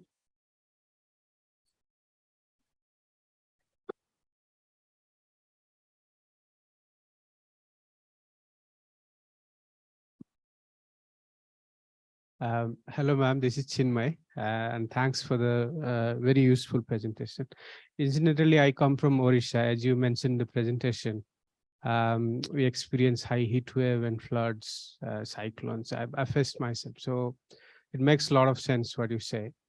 But my question is on the infrastructure that you mentioned. I think Tata Steel, as you say, they've created some aircon facilities for their workers. But they seem to be very reactive, right? These initiatives are very reactive in nature. Even the government, Navin Patnaik's government has created these shelter houses, which are very useful. But these initiatives for me are looking reactive. We are reacting to a situation that already unfolded. So do you see any sort of proactive, like looking into future, what kind of initiatives that are being discussed or being planned? Thank you. Thank you. I must say that it's true that, most of the actions are reactive, but I must also compliment that, some of the governments and, have managed to at least create, after they have learned that they are prone to these disasters, create the infrastructure, create the systems to bring the people out so that there is zero fatality. And I do know that Orissa has managed to, reduce and in some cases avoid fatalities. But your question still remains very, very valid, important, that yes, we need to take proactive action. And that is what I was mentioning, that we need to do vulnerability assessments to see that which are those hotspot clusters from a climate point of view. Now, there are many scenarios that the IPCC has brought out, right? India level scenarios are also available, though they need to be also made. Modeling needs to be done for different parts of the country at a micro level to understand. So states are actually making state action climate plans, which also focus on adaptation. But again, I think we are a little slow here, and we need to do much more at a much faster pace because climate change is moving rapidly. I don't think our pace is that good. We know what to do, but our pace is not, I would say good enough. We need to accelerate it. Even industry, I would say that, needs to accelerate action. It's true that some of them are now proactively looking at all this, but they are also just handful. A lot of the small and medium-sized industries still do not understand that there is even a challenge of climate, So much more needs to be done. And it can only be done by companies understanding that where are they based, what are those, climatic vulnerabilities, how do we build, by doing that planning and by then working with the government to say that, okay, how do we not only protect ourselves as physical infrastructure, protect our employees, but also the community. Because if the community is in distress, how the hell can, industry prosper? We live in an ecosystem, right? We don't live in isolation. So this is what needs to be done. But your question, I still think that is very valid, proactive action and at a pace that demands, which is in commensurate with the climate threat that we are actually, facing right now. Thank you. Thank you, ma'am, for the interesting presentation. My name is Rajesh Mehta, and I would like to know you about collaboration in the Indian industry. You mentioned that a collaboration is required, but from my viewpoint, Indian industry really lacks that collaboration at the value chain level and also at the sector level. Could you please comment on this? Absolutely right. That has been the the culture in the past that companies, of course, due to various reasons of competition, etc., have remained, I would say, working in the isolation. However, I think the new sectors, and especially the ones, for example, the technology-based sectors, I see a lot of collaboration. I see them building solutions together because I think they understand the power of collaboration. And I'm now seeing a rub-off effect on the other sectors also. The conventional sector, also is learning this. I see now the steel industry actually working together. They have come up with a green steel, pathway, because they realize that if they do not do this, they will not be able to, remain in business. So they are working together on a green steel pathway. It is slow, but I see across sectors, it is beginning to happen.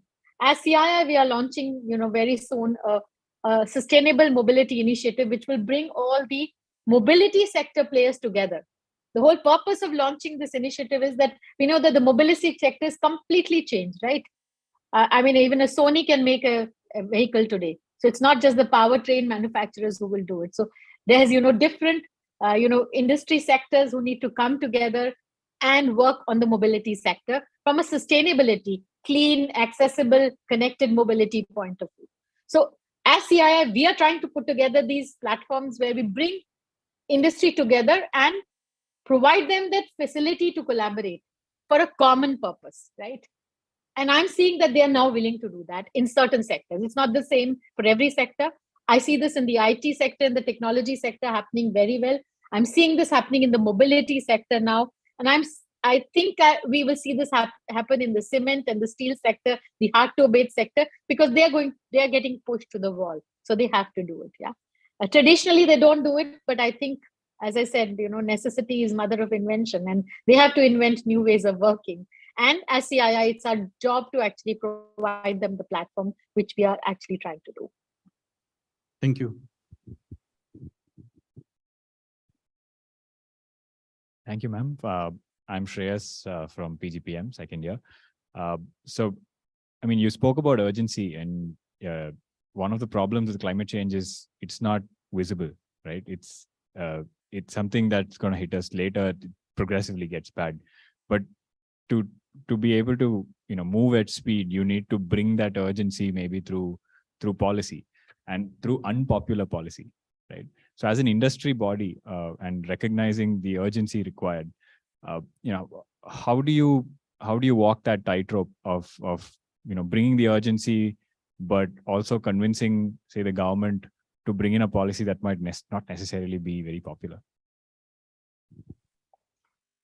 Very good question. I mean, yes, as industry bodies, we do walk a tightrope, but we have various principles around which we work. And our first and foremost lens of looking at any solution or any policy recommendation that CII sends is what is good for the nation. It has to be good for the nation. The first lens that we always use. That is the fundamental lens. If we are recommending a CII, and even before that, we have to have all the science-based evidence. No policy can go unless we have the science-based evidence. And in climate change, there is enough science-based evidence that this is happening. Yes, it is not visible to masses. And I think that's a job that we all need to do, that we need to make that visible. But coming back to your question on policy recommendations, basis the science, first lenses, is it good for the nation? Then we tell the government, we are with you, we need to do it. Second lenses is it something that industry can do immediately? Or is it something that industry will need some time to do? And then that time is not endless, right? Because we have no time, especially in the area of sustainability. And also the large companies can afford to do it much faster. So the pace of the policy needs to be different. It needs to be flexible. Yeah? So what is good for industry at every level is the second lens. Finally, we might say what is good for the sector. We might say, right? We may not say the third lens. The first two are absolutely important. Finally, we might say, is it good for the sector? Are we going to lose jobs because of that? Because that's very important. Are we going to compensate it by creating jobs in another sector? Okay, retraining, reskilling, what can we do about it? What can the policy do about it? So the CII actually goes through a very structured process. We are a 127-year-old organization doing this, right? We go through a very structured process. It's not that everybody, all our members agree with us. No, it doesn't happen that way. We do have a lot of members who would not be happy. But then CII, we are very, I would say blessed to have enlightened members who really lead us, right? And our leadership then works with those members to make them understand. And sometimes even if they don't understand, if we have looked at all these lenses, the policy will be recommended to the government. And there have been, I will give you now a live example. When the country was, going from Euro 2 to Euro 3 or something like that, or Euro 1 to Euro 2, I forget, and the entire industry was lobbying that we need more time, except CII. CII said that no, we believe that we need to set ourselves a benchmark, set ourselves a deadline and work towards it, right? And what needs to be put in place, let's put those, pieces in place. Yeah?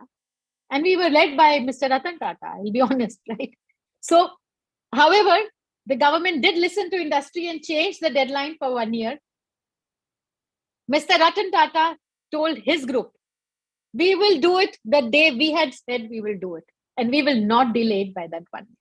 That's what I meant, whether our leadership in CII is something that really we are proud of, their credibility and their, ability to look at these challenges and then say what needs to be done, And that's what the organization is run by such leaders. So we can walk that tight line and be very proud about it. Thank you, ma'am. Thank you for that anecdote as well.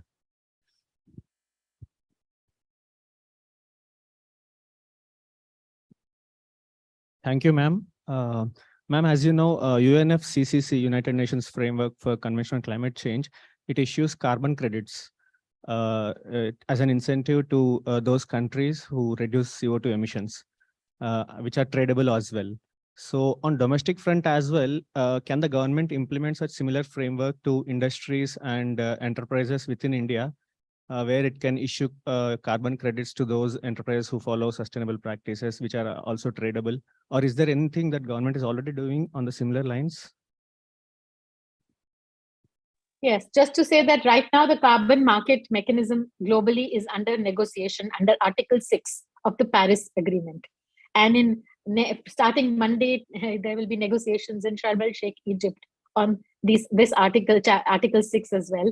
So right now, there is no global carbon trading mechanism except a voluntary carbon market, which is voluntary, not run by UNFCCC, not run by the parties, which are the government. Governments are parties to the UNFCCC. It's a Convention of Parties, COP, right? So the parties. Having said that, it's getting negotiated. The government of India. So when there was before, Kyoto Protocol had a carbon market mechanism and CDM, Clean Development Mechanism. India had done a lot of, CDM projects. Even we had helped companies. And but there was a problem when it lapsed. A lot of people did not get their credit. So now again, negotiations are happening. That's just what is happening right now. In India, the government in India is going to launch a carbon market from domestic carbon market, right? So global is being negotiated. Domestic carbon market is sovereign right of the nation. You can decide how you want your domestic carbon market to run. So government of India is going to launch the carbon market, and we are a part of that, discussions with them. 1st January 2023. The Bureau of Energy Efficiency is actually the nodal agency in partnership with Ministry of Environment and Forest. What this will do now, and the plan is, as you know, there was a PAT scheme, Perform, Achieve, Trade scheme, where energy saving certificates were given, energy efficiency certificates were given to, designated entities, right, which were the energy intensive industries. Now, this e-certs, as they call them, are going to be converted into carbon credits, and trading is going to be allowed, right, domestically. We are now talking, we are also saying that this is something that is good because it will allow companies who are actually able to do investments much ahead in time to be able to get incentivized by selling these credits to companies who may not be able to do this in time, because the government will actually regulate this, right? All this means that you will actually say, it's like, that this sector can only have this much carbon space. This is right now, it may not happen in 2023, but this is the start of it. steel sector, you get only these many emissions. Now, if what company X is reduced its emissions in advance of time target, it is issued a certificate which it can sell and reap the benefit to company Y, which has not been able to meet the target. So this is what's going to happen in India also. It'll happen with the energy certificates to begin with, converted into carbon. We also look saying that it should happen for agriculture emissions, it should happen for land use, it should happen for buildings, it should happen for everything. And we should look. So this is something that is important. And internationally also it will happen. When that happens, then we'll be able to attract, investments faster, hopefully, into reducing our carbon intensity and accelerating our decarbonization. So this is an important, tool in our arsenal that we need to use. Thank you, ma'am. We have a couple of questions coming in from our online crowd as well. So what is the smallest unit of change that you would suggest for an individual to take, like to update, to go for a sustainable lifestyle? Yes, I know we've been talking about tackling climate threats at an industry level, at a sector level, but I believe that it's people who make the planet, right? So what is that smallest unit of change that you suggest a person can take to make a big difference? Consume less. Less is more. Consume everything. Bring down consumption of everything at your individual level. Only consume as much as you want. Recycle, don't waste anything. These are the simple things. Everybody knows. Our ancestors taught us, we forgot them all, right? But consumption is what drives, our, I would say, economic model right now. And the way we are doing our production is highly carbon intensive, right? We haven't de-linked it, right? It's very energy intensive. So if we reduce consumption, we are actually reducing energy use. Therefore, we are actually making sure less carbon is emitted. And do not waste anything. Circularity is the key. And of course, use as less as you can actually use. As individuals, as families, as communities, as industry, as nations, everybody. That's where India is always telling the world, and our Prime Minister has actually launched, our Honorable Prime Minister launched this lifestyle movement. What is it all about? If you see the lifestyle movement, that is what every individual has to do actually. Okay. Any other questions? Thanks a lot, ma'am, for spending your time with us today. It was really, really insightful to have you on board today. Thank you. Thank you very much, and wish you all the very best for your rest of your program. And apologies, I could not join in person because I am in Punjab, as I said, and it's important to be there as well at this moment. Thank you so much. Have a very nice evening. Bye-bye.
Maybe I think this is yours so that they're able to see you better.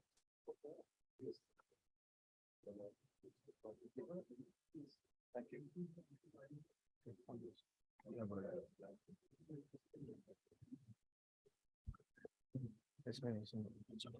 इधर आ जा.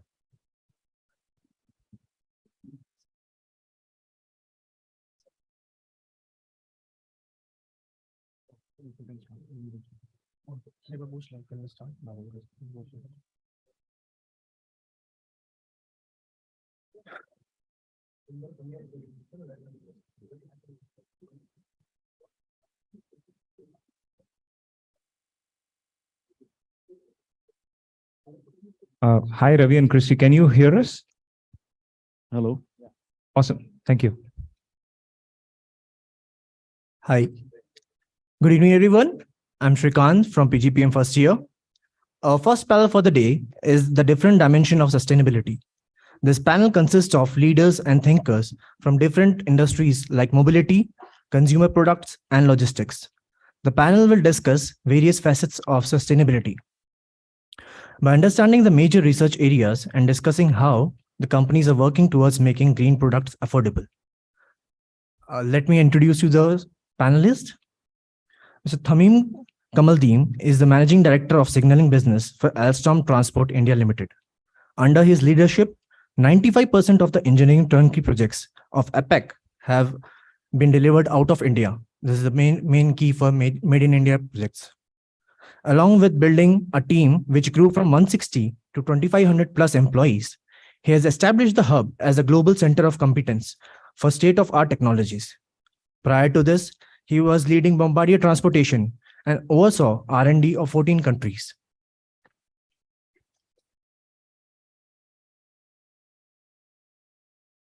Our second guest is Professor Monto Mani. He is a professor at Center for Sustainability Technologies at IISc Bangalore. Professor Monto's team was recently awarded the Lexus Design Award India 2019 for Clean Rat, a brilliant portable sewer maintenance and declogging robot. He is currently coordinating a scientific study on the Kaveri River Basin, explicitly looking into biodiversity and sustainability.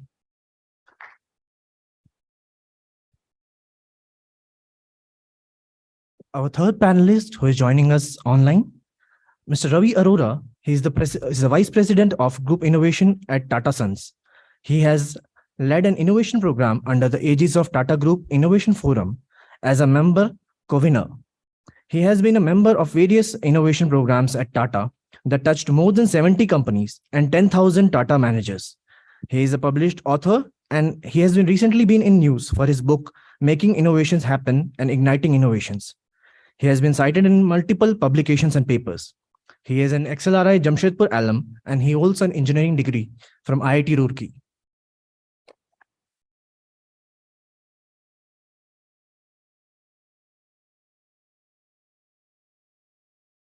Our fourth panelist is Mr. Rajesh Mehta.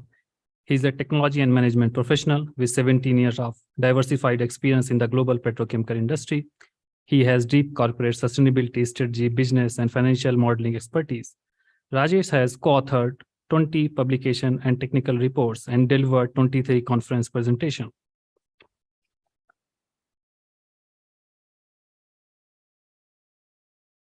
Our fifth panelist is Christy Dretman. She is an environmental professional and social media strategy maker. She is also very proud to be a mixed race of Filipino American who wants to see more people like her in environmental field. She is a co-founder of Green Jobs Board.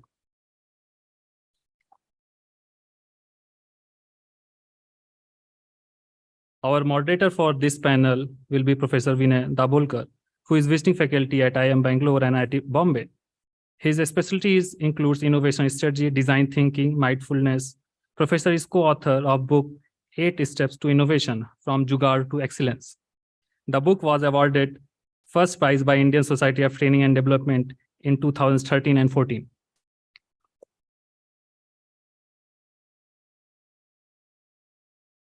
Professor Dabolkar, please. Shall we start? Yeah. Yeah. So thank you so much for the kind introductions, and it's a pleasure to be here with all of you, with eminent panelists. So, when I go to class, I have this habit of flaunting this water bottle,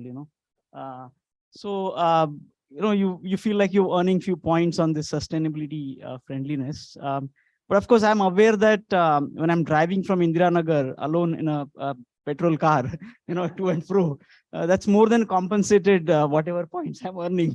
Okay. So sustainability is a very complex topic. And it at all levels, at private level, in personal level, institutional level, regional level. So it will be great to learn from. I'm really eager to learn from our speakers today and panelists as to what are the different ways at different levels that we can use it. Okay. So what I was thinking was maybe we can start with Christy. So she's a representative of the youth for us. And then we'll, go to Ravi, and then we'll, come here to the room. Yeah. So Christy, you are really at this intersection of media, activism, environmentalism. So yeah, please tell us which dimension you want to tell us about. Yeah, I would love to talk about the importance of just, the importance of like cross-sector collaboration, that there needs to be more collaboration between businesses, governments, media, and activists. I see that a lot of people work in their own silos, and that there's a lot of, I guess you could say, different people pointing fingers at other people on whose responsibility it is. And yes, there is data to back up that definitely when it comes to corporations and big businesses and government leaders, they are the ones that have the power and the resources to make a change. But how often are they actually dialoguing with the youth? How often are they actually thinking about filling information gaps and educational gaps to spread awareness about the urgency of the climate crisis? And I just don't think there's enough of that interfacing. Young people will be brought into the room with maybe the premise that their voice matters, but ultimately, does our voice matter when our leaders are still not taking action on climate change at the urgency that they need to be? And business leaders also are not taking action by changing their business models or the way that they're structuring or thinking long term about the planet. It makes you question what really is the power of the youth voice.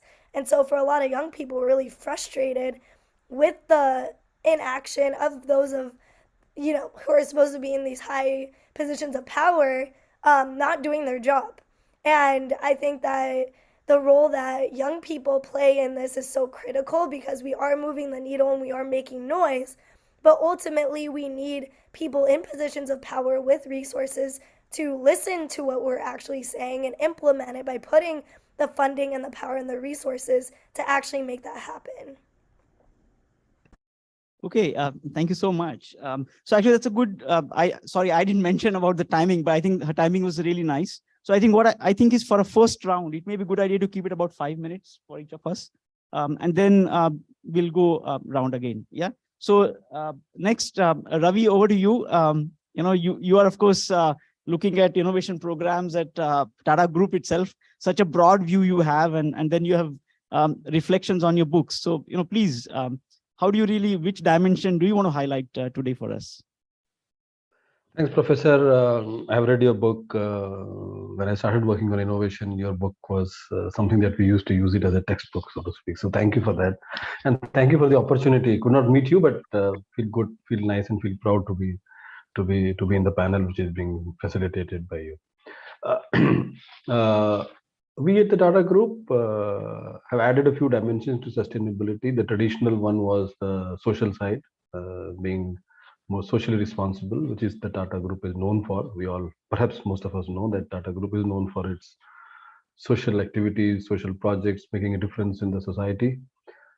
Because 66% of the Tata is held by the trusts. So everything that we earn goes back to the society, or a large portion goes back to the society. That's how we are structured. But in the last few years, we have added two more dimensions. One is the obvious one that we are discussing, which Christy talked about, which is the climate, which includes, when we say climate, we become more specific so that our companies take specific actions on them. It could be it's water, it's environment, it is use of less coal, ensuring that our products do sort of less of emissions, so to speak, while producing inside the factories or through our automotives, both. So emissions is very specific target, and so on and so forth. And then we have another one, the third dimension, interestingly, which is the safety. So we include safety of employees as a big project, as a big thing when it comes to sustainability. Again, not only the employees who work for Tata, but also the employees of our partners who work very closely with our companies. So these are the three things that we focus more on. And I don't know how many of you know, but we have a program at the group level, which is known as Tata Innovista, which is a program which recognizes people for their innovations. So we drive this agenda of sustainability through the same program of innovation, which is Innovista, wherein teams participate with their work on these three dimensions of the innovative work, not the standard work, but something which is innovative, which is more creative, either through a business model, which Christy mentioned, or something else. They come and they present, and we have a separate category of awards. This award is given at the same time when an award is given for a new product. Typically, if you look around the innovation, 90% plus awards are for new products, 90%, new products, new services. But here we have created a separate award for sustainability. I'll stop here. I'll use the time in my next round. I don't want to eat into, maybe, I don't know, I've not kept track of the time. Thank you. Sure. Thank you so much. It's a good overview of what all is happening at the group level. Thank you so much.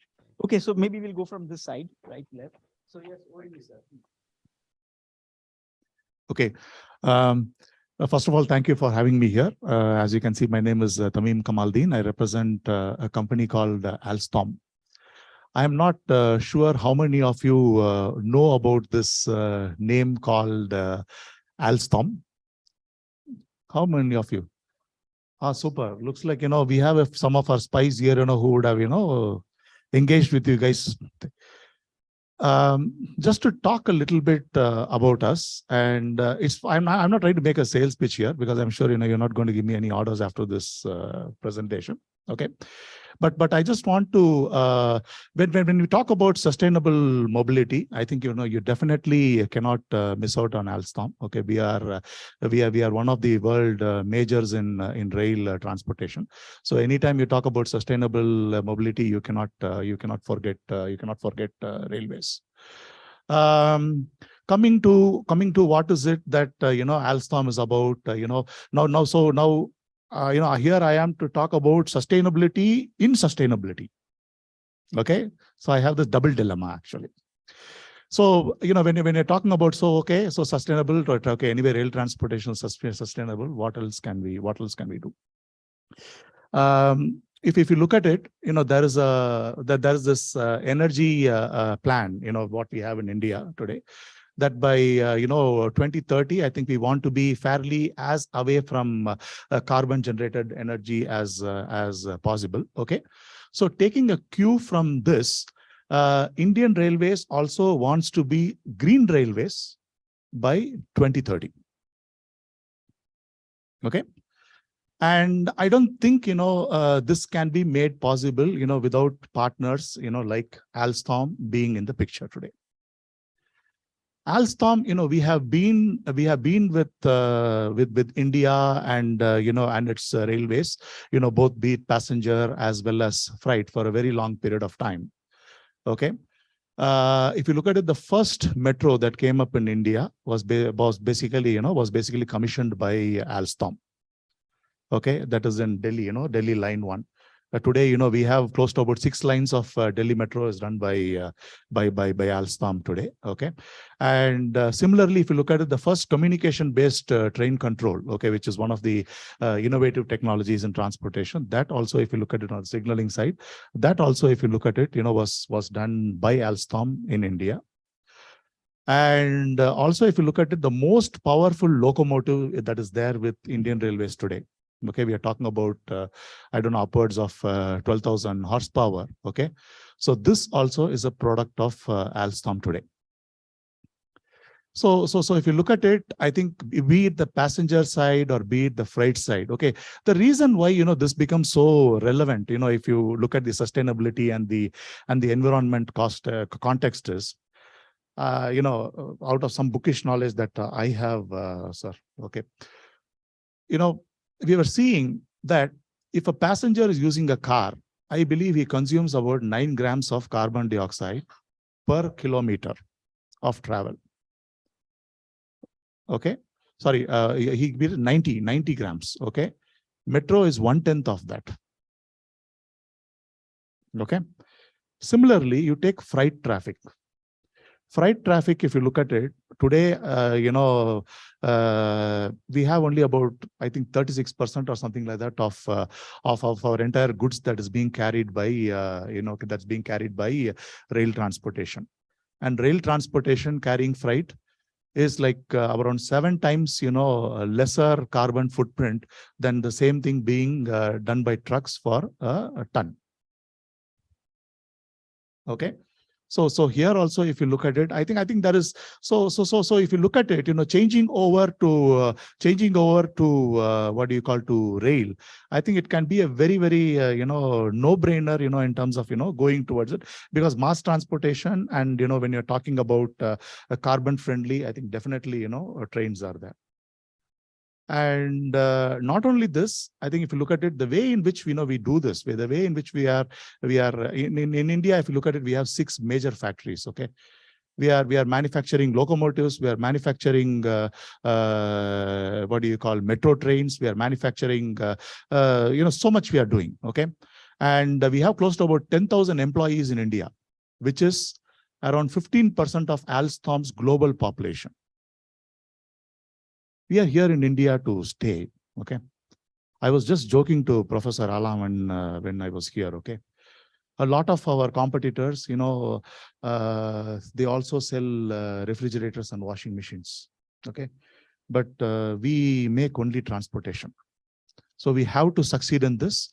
And for sure, we will succeed, considering the footprint that we have in India, the vision that we have in India, along with the government, the Make in India initiative. For example, 80% of the products that we are doing here is localized in India. Okay.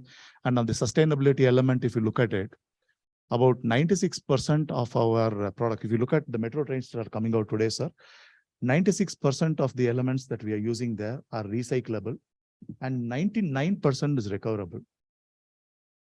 Okay. And we have this concept called as eco design. We are just not focusing, when you're talking about sustainability, we are just not talking about, okay, you make a product which at the end, it will be very, very, green friendly, environment friendly, sustainable and all that. We are trying to take it right from the design stage. We are trying to see how we can keep things sustainable. We have this, we engage in this concept called eco design, where at every step, right, starting from the design, all the way through the manufacturing, we are ensuring that we have the least pollution, the least energy footprint, which will deliver a product which will also have these characteristics. Okay. And our vision is that, at least by 2025 Alstom, we are visioning that we will have pretty much 100% of all our products. Okay. It will be eco design driven. So I would end that for now. Thank you. Thank you so much. Yeah. So next we have Rajesh. He represents a sector which is notorious for, this thing which is chemistry and plastics. So chemicals. So Rajesh, you have been in this game on sustainability in this sector. Tell us what's happening there. Yeah. First of all, thanks a lot for having me here. It's a pleasure to be back at IIMB as a panelist. I was, of course, a student here of PGPM. And it's quite fascinating to actually be part of the Drishti event this year. So chemical industry evolved in the last century through innovations on developing new molecules and new plastics, and at the same time developing new technologies to mass manufacture these products globally. So that was the focus until 1960s, 1970 of the industry. And then the next focus for the wave for the industry came in to push in the products or to replace traditional materials such as metals, steel, aluminum, or cardboard, for example. Over the years, I saw the shift of the industry. That shift started from early 2000s when the health and safety risk started coming into the industry, and the industry had to transform itself. Then came the next wave, which was carbon footprint reporting in the mid 2005 or onwards, and sustainability just started up at that point in time. And as it grew, as a topic, sustainability in the industry, topics such as marine litter, plastic soup, and of course, microplastics came up in the last 5 to 10 years. And globally, the industry was in the catch-up mode to actually how to respond on these topics. But what I've seen is the big players are responding quite well on this. This is my observation. And on how do they actually reflect back on these societal pressures or the regulatory pressures which have been put on them. At the same time, now they have started looking into long-term scenario evaluation on what would be the fate of the industry by 2050. So structurally, what I see as a sustainability expert or as a industry expert in the plastics industry, the industry of today will not be the same in 2050. Now, the plants we see on the ground, they will change. So if there are some investors sitting in here, this is my advice. Don't put your dollars into the industry companies who are still setting up technologies of today. So look into the technologies which will structurally change the industry. When I say structurally, this is like talk about recycling technologies. There are a wide variety of technologies which are competing in the market. And that's where good investors are going to identify those and make billions out of this. There is big money which is chasing right technologies, right sectors, and also the right entrepreneurs. So this is what has shifted in the last 3 years. So I'll stop here and then probably have a further discussion on the next level of sustainability in this sector. Professor is doing in his lab and outside in the field, so many different varieties of experiments, right? So we want to really hear from him as to what's happening. Yeah, please. Yeah, thank you so much. I must apologize at the onset that I will query certain dimensions of sustainability, and I would like you to think about it. And if I don't seem to be on the same page as my other panelists, kindly forgive me. Okay. One is we are looking at an economy driven by consumerism, right? Which means that what we consume today or rather what we consume tomorrow is supposed to be more than what we consume today.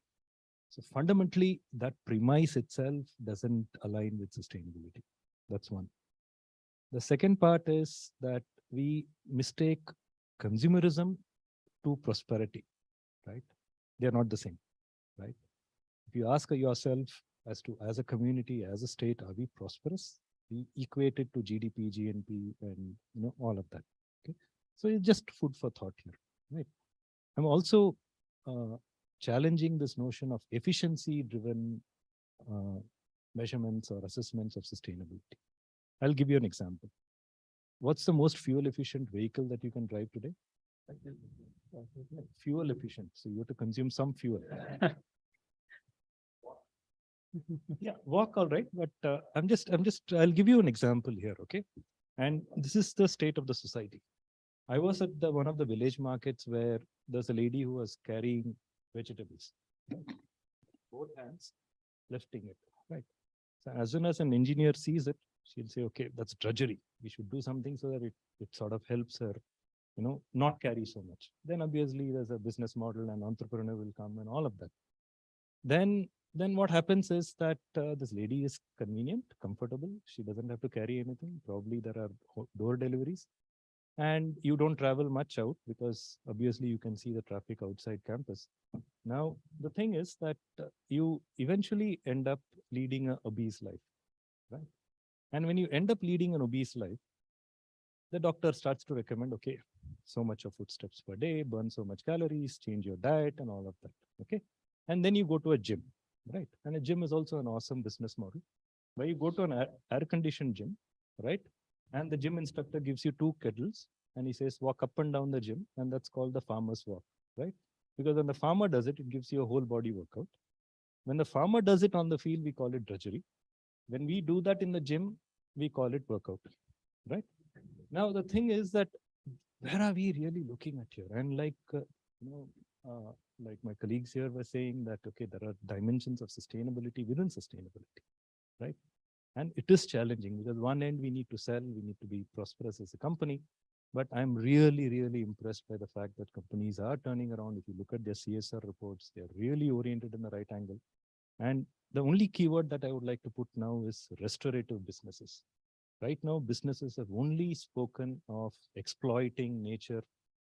Can we look at businesses that can restore planetary wellness and ecosystem services? I'll stop here.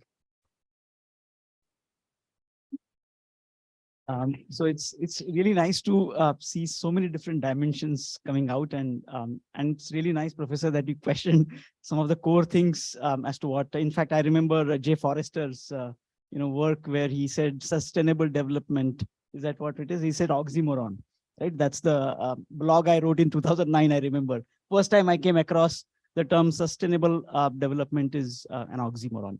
Okay, so one of the key challenges, and it's challenging, and one way that we go forward is by getting people to talk to each other.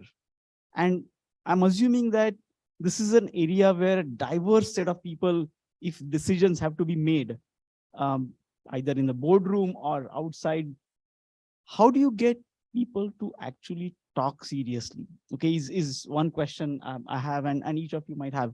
So maybe it's just an open question. So maybe I'll just quickly ask, maybe Christy, you want to start? How do you get on a serious note, not just talking for the sake of talking,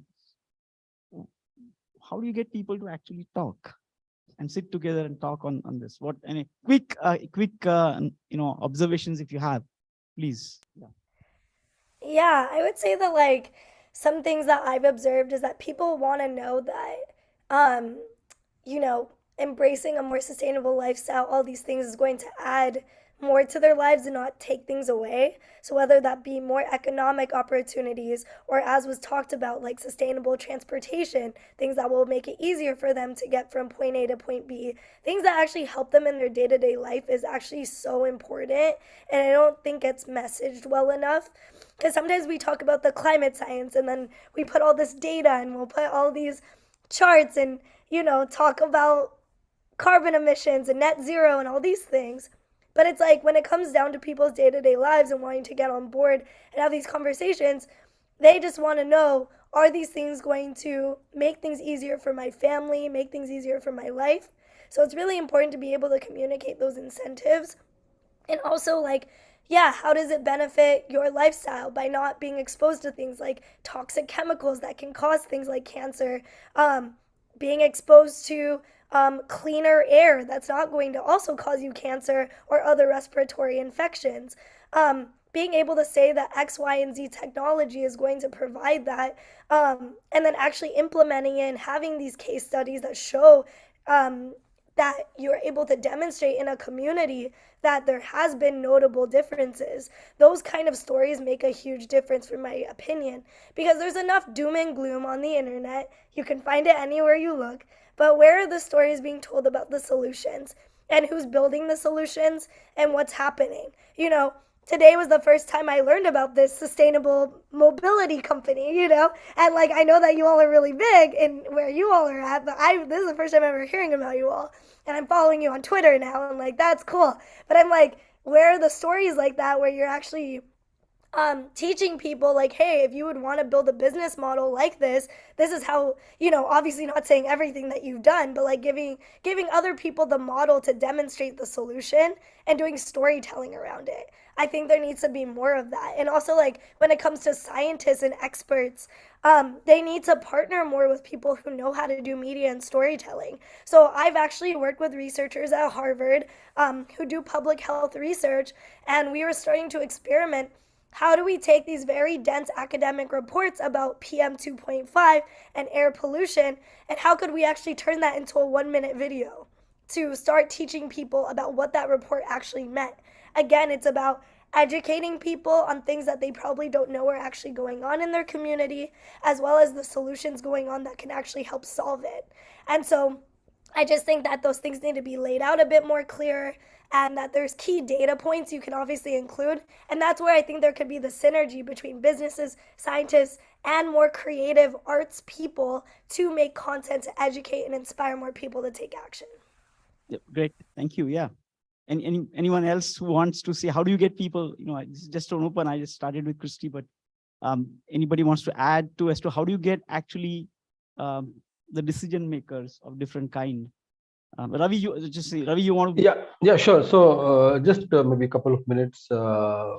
First, to give an example to what Professor Manish mentioned about restoring. So just wanted to give you an example that there is a company in Tata Group known as Tata Chemicals, which is in Gujarat on the coast. And they are doing plenty of work for the last several years in restoring coral reefs in the oceans, which were dead because of the chemicals that was being thrown into the ocean. So massive work for the last 7-8 years. They now have a very nice coral reef garden, and so to speak. Happy to have you there if you're interested. Going forward on conversation decision makers, I think it comes from the top. If we don't take a decisive step right at the top, things won't happen. We can only talk and tweet. But as I said, again, I'll give you an example of a Tata company, which is one of the largest, in the group carbon footprint, Tata Steel. They have taken a very, and let me give you an example. Last week I was in Haryana, in Rohtak. They have invested several $1 million to put up a factory of recycling steel scrap. So just to give you a comparative picture, if you use steel scrap to make fresh steel, it is multiple times more expensive than using iron ore, multiple times more. In spite of that, they put a factory, and they're hoping that in the next 2 years' time, they will recycle 1 million tons per annum. Imagine the profit erosion that they will have. But as I said, it comes from the top. You have to say that I'm going to reduce my carbon footprint, CO2 emission per ton of steel. And they are now putting a factory already in north. They have plans to put it very soon in south, one in west, and so on and so forth. So, and alongside that factory, they will put a steel plant, and also they are planning to put sort of setup to sort of dismantle cars, automotives, because hoping that the government of India will soon announce this 15 years policy. So the lot of dismantling will happen. The dismantling plant, scrap plant, and the melting plant. So all this will, as I said, will increase revenue, but erode the profitability for sure. Yeah, just two examples. There are plenty more examples, but I'll if there is time, I will take the I'll take them in the next turn. You want to add something? Okay, okay, please. Okay, yeah, it's switched on now. So I have been in the firing zone sometimes as a sustainability professional. So with the board as well. So the challenge of a sustainability professional is multiple fold. So you have to be always holistic and of course truthful to yourself when giving advice on what works as a sustainability solution or not, because it's about also goes down to your concise level. Like, are you giving the right advice or are you just greenwashing the stuff and giving it to the business leaders to talk about it in a fancy way? So that's the first lesson which I learned over the last like 15 years being in this field. So always be truthful to yourself and evaluate things holistically, no matter what. So give an independent advice from your point of view. And the other one is like educate your stakeholders, which will come in from multiple dimensions or background as well. Be it a business leader or an investor. It could be a marketing leader who's just coming up for a solution to pitch it to a client on a sustainability aspect. So you have to actually talk their language. And that's where sustainability professional or sustainability as a domain has evolved. And I would like to actually share a slide here, which is really critical. And because of the audience here, and could the team here said, put this slide up. Let's just check if they can. Could you please put in a slide here? Probably slide number 3. Okay. Yep. So the message I would like to say is sustainability is now embedded across sectors, and within an individual sector or a company, it has to have multiple dimensions of it. Slide number 3, please. Not this one. So it's Next one. You want next? the next slide, please. Yeah, not. Maybe I'm saying the wrong slide number. Could you please just move over to the next slide? Let me go through it. Okay. Okay, so maybe Raj. Maybe I'll talk about this later. So Later, let's, yeah. It's okay. Yeah. So is it okay now? Do you want to add something or it's okay? Yeah. So you. On a lighter note, I think the easiest way to have all the decision makers agree upon something, especially on the transportation front, is I think we should have all of them land at the Bangalore airport at 9 o'clock and take them a car ride, to come into the city. So I'm sure by the time they come here, they'll be aligned on the metro. But apart from that, I think if you look at it, okay, today, if you look at it, see, in Alstom, okay, if you look at it, we want to reduce our carbon footprint year on year, 40% between last year and this year. Okay. And, we also want to, what can you say, we are working on this hydrogen trains, okay, where, it is zero emission, all these things we are doing. But these are things that we are doing by choice. Okay. The other thing which we are also doing is for all the people, who are working with us, they have to sign, my suppliers and all that, they have to sign ethics and sustainability charter. Please note it, ethics and sustainability charter. A lot of times we think that ethics is something which is, it has to be there. Sustainability, good to have. Okay. So we have put both of them in the same bucket. Unless this thought process, we are able to get it creeping into our society, into our businesses, I think it is then that, we can see sustainability. Thank you so much. Yeah, very nice to hear all these. So I think this is a good time to maybe open the floor to, people. Please, yeah. Is there a way you can, a mic can be given to him? Yeah, please.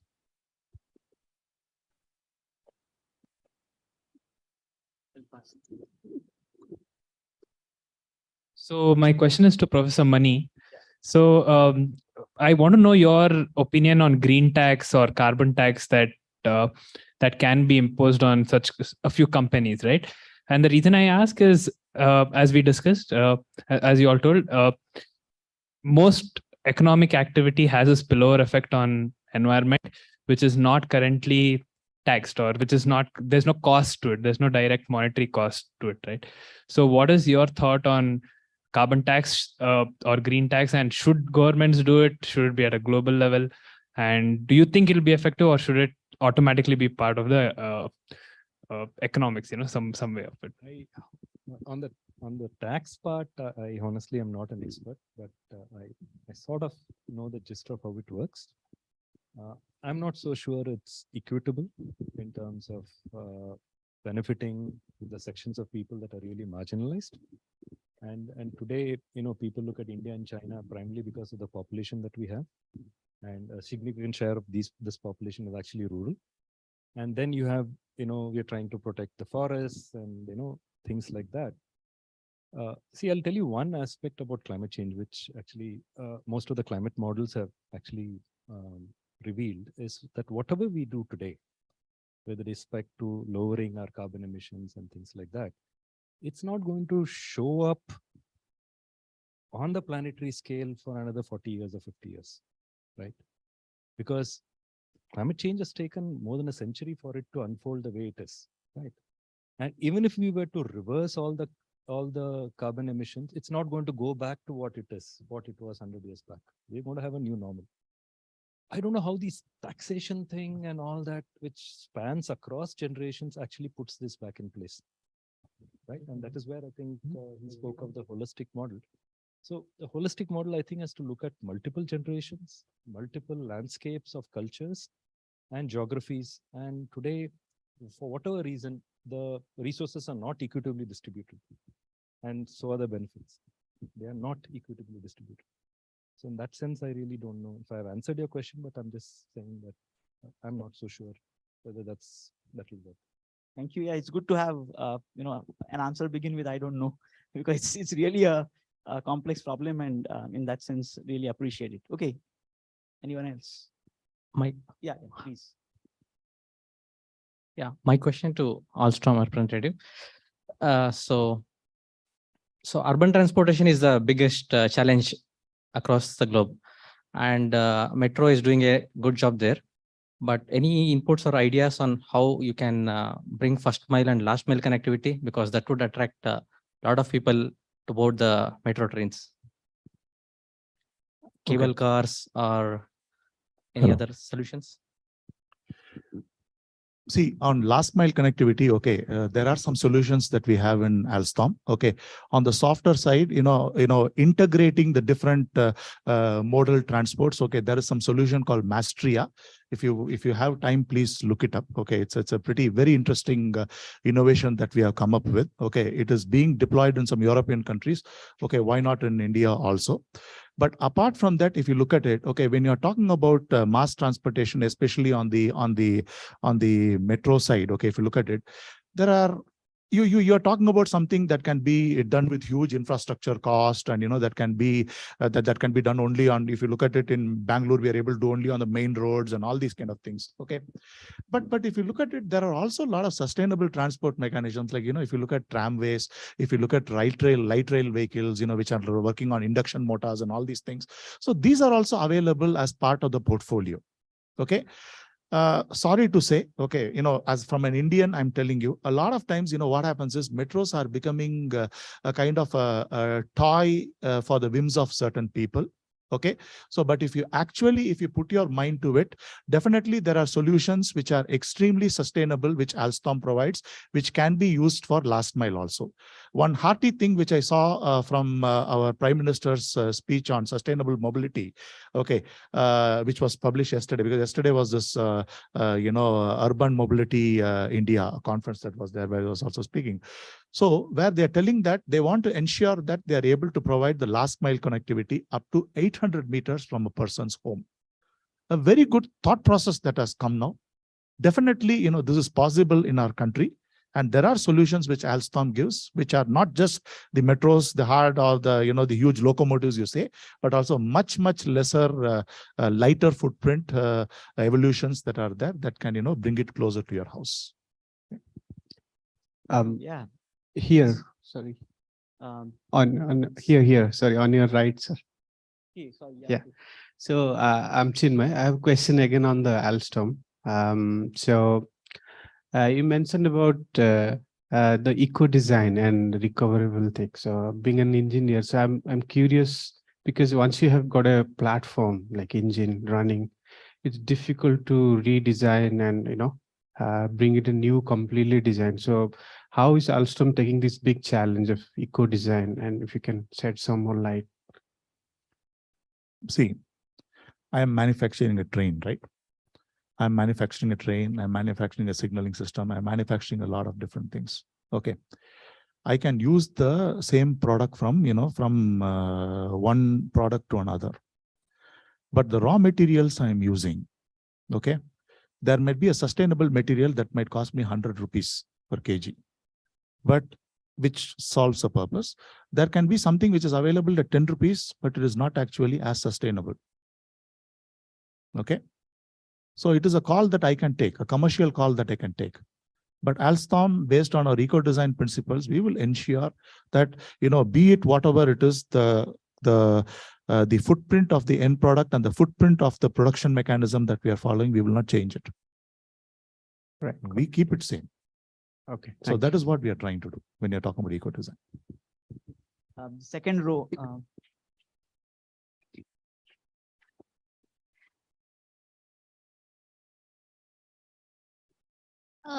Actually, my question is very generic, not to any particular panelist.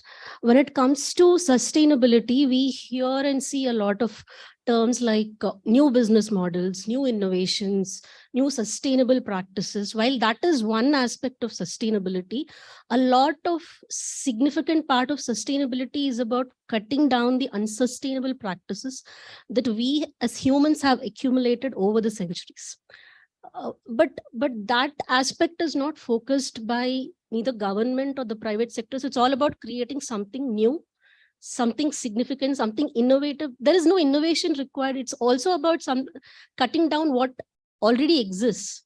Why do we have to create something new to be sustainable? Okay, fantastic. Good question. Anyway. So I can give you a perspective from the chemical sector. So a large chemical plant from which you see polyethylene, like a simple plastic, which is sold in millions of tons globally, to just manufacture that or set up that plant, it takes around about $2 billion or so today. And these plants run for 50 years or so. They remain on the ground. So the industry fears on how you are going to dismantle them and set up a new thing or a new plant. And do we have a technology for that? So there are discussions which are going on electrification of these plants, like electrification of the cracker. That's the specific terminology used in the industry. And there's a whole new technology to be developed. The world doesn't have that solution yet. Now, how much time will it take? So developing new business models, it will take easily at least 15 to 20 years for such technology to be developed in this sector. So I'm not talking about other sectors where the technology development and deployment time is short. Certain sectors, heavy industries, the technology development and deployment times cycle is probably 10 to 15 years or 20 years. Now, that's a big challenge. So that's why moving in from the one system, the existing system, to the new one is a big issue where there are barriers to, because of financial barriers, then existing infrastructure has to go. How are you going to actually refit or get rid of the pipeline or the supply chain of that sector? That's one. And can you retrofit new solutions to these existing solutions? Those discussions are also going on. Can you have an add-on distributed plant, which is recycling plastic, make it into a liquid feedstock and feed it back to these big crackers? And then supply polyethylene, which is recycled and which could also be used in food packaging materials. Now, this is one solution. Now, will the industry shift to this only solution? No. So there are multiple solutions which are going to evolve in this sector, and they will compete with each other. Compete with mechanical recycling, chemical recycling, and then bio-based solutions as well. Can we have bio-based plastics? Of course, yes. But the cost is really a big factor here to put them on the ground. But things have changed. Now there is premium to certain products, like sustainable products, which is driving this, because the likes of Unilever, Nestle, they all have sustainability targets in the industry. So certain geographies are actually paying extra to get these solutions. And that's where entrepreneurs or new players will emerge who are going to offer these niche solutions to them. And slowly, the old solutions would just die down. That's, as you said, like it's a long cycle, probably 30 or 40 years, which we will see. Yeah. Okay, guys, so hold on. So I need to check time because we have 5 minutes overshot already. The organizers, I mean, is this, what's the time we want to, you want to already give? Yeah. Let's take 1 or 2 questions. Is it okay? You okay, please, then, I'll yeah. So I'm Fakhra. I'm an entrepreneur. I'm a founder of a brand called Mitti Se. So I just want to share that the discussion that is happening is extremely inspiring. I'm really happy to be here. And particularly, I would like to respond to when Mani said about minimalism. So I mean, as a brand, we are a minimalist brand. For example, we have a flow cleaner, which is like comes in a small bottle and it is multifunctional. It does various things, just one cleaner. We struggle a lot when we talk about our products to consumers. People are not yet ready for a minimalist or questioning this consumerism lifestyle. So even if we are going to an investor or we are going to a marketing person, no one is like, what are you doing? Why are you doing that? We are trying to, if we are selling in a small bottle, there are so many things we are trying to, see the transportation, the usage, lot of things. So yeah, it's a struggle, but I was happy that there are people who are saying this. And when you said about minimalism, there were people who really liked the idea. Yep. So thanks a lot for bringing this up. Yep, sure. Okay. All right, you want to go? Sriram, you are audible actually. Okay. Which panelist you are asking question? Okay. I'll start with, which is basically saying that it looks like organizations are talking about sustainability more to redeem themselves for all the sins they have committed, right? So my question is, while you're doing a lot to, on this path of redemption, each one of your organization is very large. So how are you cultivating the message of sustainability in your employees? I think this redemption issue is like he mentioned about sustainable development being oxymoron. It's with every individual, and I'll tell you why. Okay, the modern perspective that we carry, right? We say, okay, go after your desires, go get it, and all of that, right? All that is to satisfy our desires, what we want to achieve, and things like that. Then we have, this other saying that, okay, have no desires and you're happy, right? Well, the thing is that up to retirement, we follow the first premise, right? Post-retirement is when we actually become useful. We actually become sensible. We say, now we will do something for society. I will do something for the environment, right? So the redemption is not only at the company level. And very often at the company level, I think there's a duality in each one of them because they got to look at company targets and they are conscious like, here. And I'm not so sure whether there's no parallax there, right? So, when Professor Mani was speaking about this example of, leading a more minimalistic life, there is a movie that came to my mind. Okay. You guys most of you wouldn't have been born. I think I enjoyed it when I was in 5th standard. Okay. So this is a movie called Gods Must Be Crazy. Yeah. I think when the movie starts, okay, they compare the Kalahari Desert with the life in Manhattan. Okay. Where they will talk about, they will show life will be very simple in the Kalahari Desert, right? And then, they will show Manhattan where, we have created things to make our life simple. And as a result, we have tried to complicate it, more and more. Wonderful. It's a small documentary. Please take a look at it. Okay, that will, bring to you, the question that you asked, right? Okay, how can we be? We have to do it. Okay. For example, let us take, there's a metro in front of your house. Okay. You can go from point A to point B. I come and I give you a electric car, 4-seater. It will costing you 5 lakhs. Then I will give you a GLS also, Mercedes. Okay. Which is costing you 10 lakhs, I'll tell you, okay, second hand, I will give it to 10 lakhs because, it will be BS2 norms. Okay, so I will give it to you second hand. Okay, I will give it to you. Which one you think you will buy? Be true to yourself. Okay, you should not tell that I will take metro and go on all that. Don't tell that. Sure. Okay, but a lot of people, I'm talking for myself also, I will go take this GLS. We have to show, right? So this thing, it's not just companies, it's not, companies trying to redeem ourselves, or it is all of us jointly, whatever we have done, we need to redeem ourselves together. Okay. If we are working in a company, we get a choice to also redeem. It's an opportunity, I would say. Okay. So, thank you. You want to add something? Okay, please. I didn't complete the question that I had posed to you in terms of what is the most fuel efficient car, right? And what I was coming to is that even if you look at the most fuel efficient petrol vehicle, say gives you 25 liters or 25 kilometers to the liter, Bangalore city, when your average travel speed is anywhere from 5 to 10 kilometers per hour, right? It doesn't really matter what vehicle you drive, right? Whether it's, BS2 or whatever, right? It just doesn't matter what vehicle you drive. Yep. Right. Yeah. No, so I really appreciate the range of topics we covered, and the last mile. Incidentally, by the way, I came back, by train from Madurai, Salem, and Bangalore, KSR, right? So, no, sorry, KR-Puram. So I tried to take the Yulu last mile, right?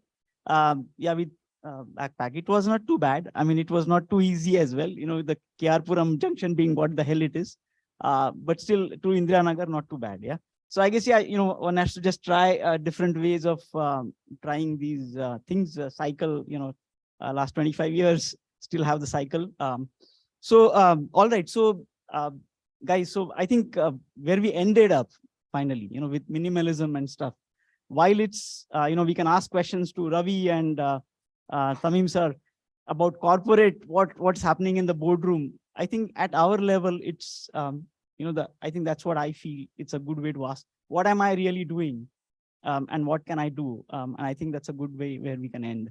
So really appreciate all the panelists for being there, and Drishti joining from there, Ravi joining from Mumbai or Pune, where you joined from?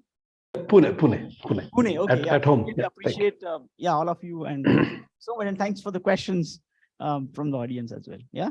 So thank you. Professor, we would like to give a small mementos to everyone. You be there. Yeah.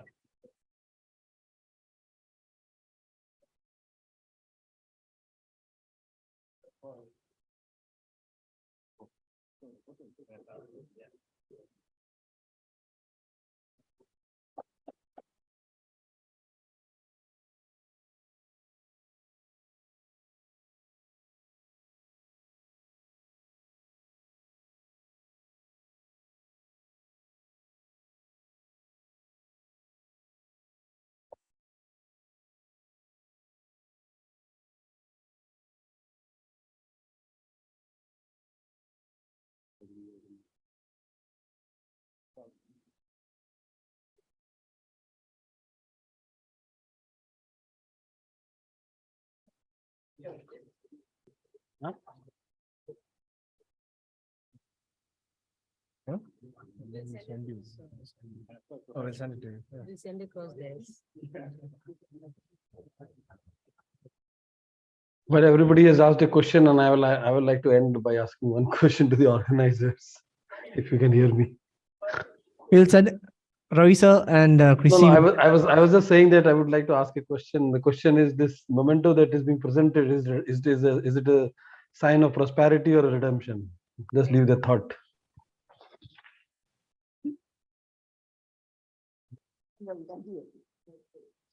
Ravi sir, we'll send across your memento to your place.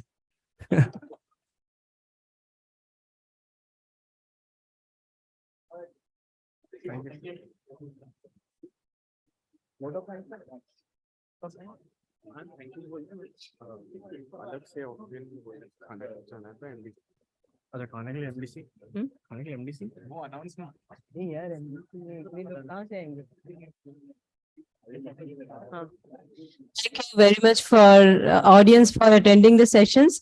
Tomorrow morning, we start the sessions from 10 o'clock. So really looking forward to meet everyone. Thank you. Thank you so much.